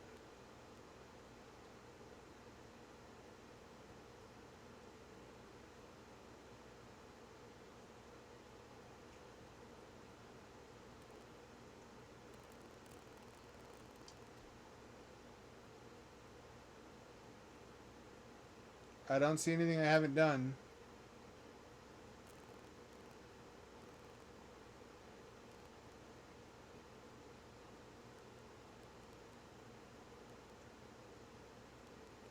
They also had to patch in controller support. There we go.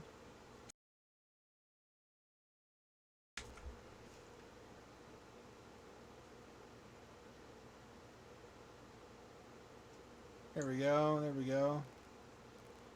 There's more to it. I could still play Unreal Tournament 99. I never got as attached to Unreal Tournament 2003 or 4.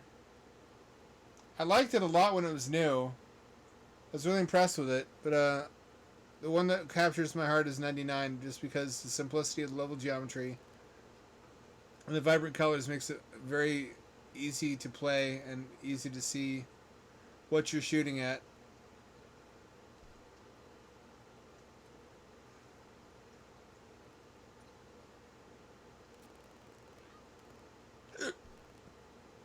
And it just has the best physics. As much as I betray id Software, as much as I loved Quake and Quake 2, I came down on the side of Unreal Tournament when it was kind of like Console Wars. Like you had to choose whose side you were taking, Unreal Tournament or Quake 3.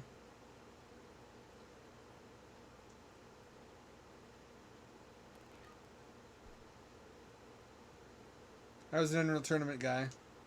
I got damn good at Unreal Tournament. It felt like the logical successor to Quake 2. In a way that Quake 3 oddly didn't, and you think it would. I can't really account for it because Quake 3 had a lot of the attributes I liked about Quake 2, which is like the grounded feeling, the solidity of weapons.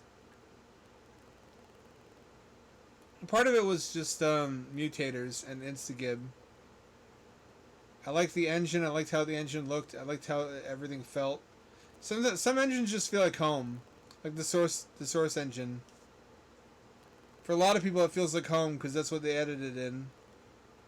They got to know it.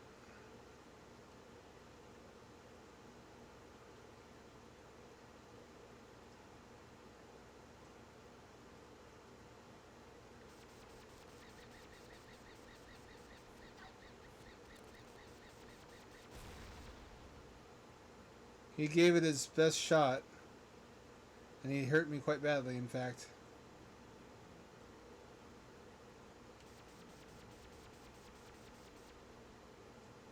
Well, are you going to launch or not?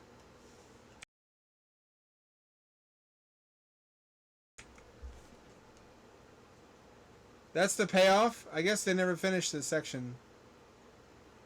That was a cool level, though. It had a lot of stuff to do.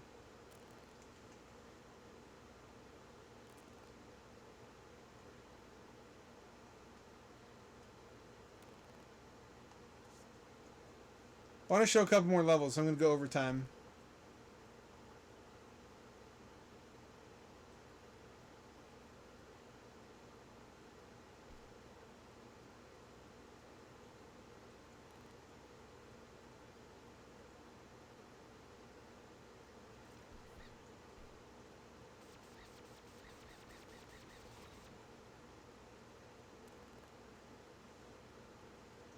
It's good. This feels like it could have been something. Even at this early stage of development. Are you not teleporting me back?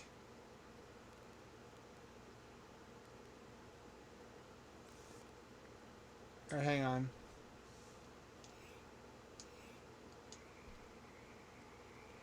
I'll just teleport back that way.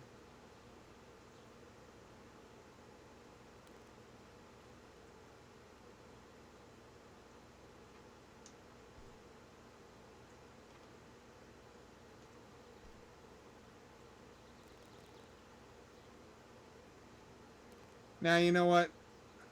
That's enough for tonight. We'll come back and look at other levels some other time. I want to do it all in one video. Impressive stuff, though, isn't it? It's an interesting glimpse into what might have been.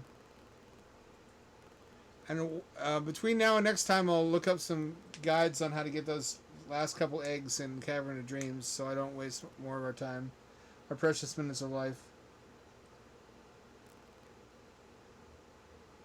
Alright, I think we're good. Short talk. Anytime. Thank you all for joining and following along. Get at me again on Wednesday, same ham time, same ham channel at 7 o'clock p.m. to 11 o'clock p.m. Western Time. This is your friendly neighborhood and Dad signing off for returning you to your regularly scheduled raid.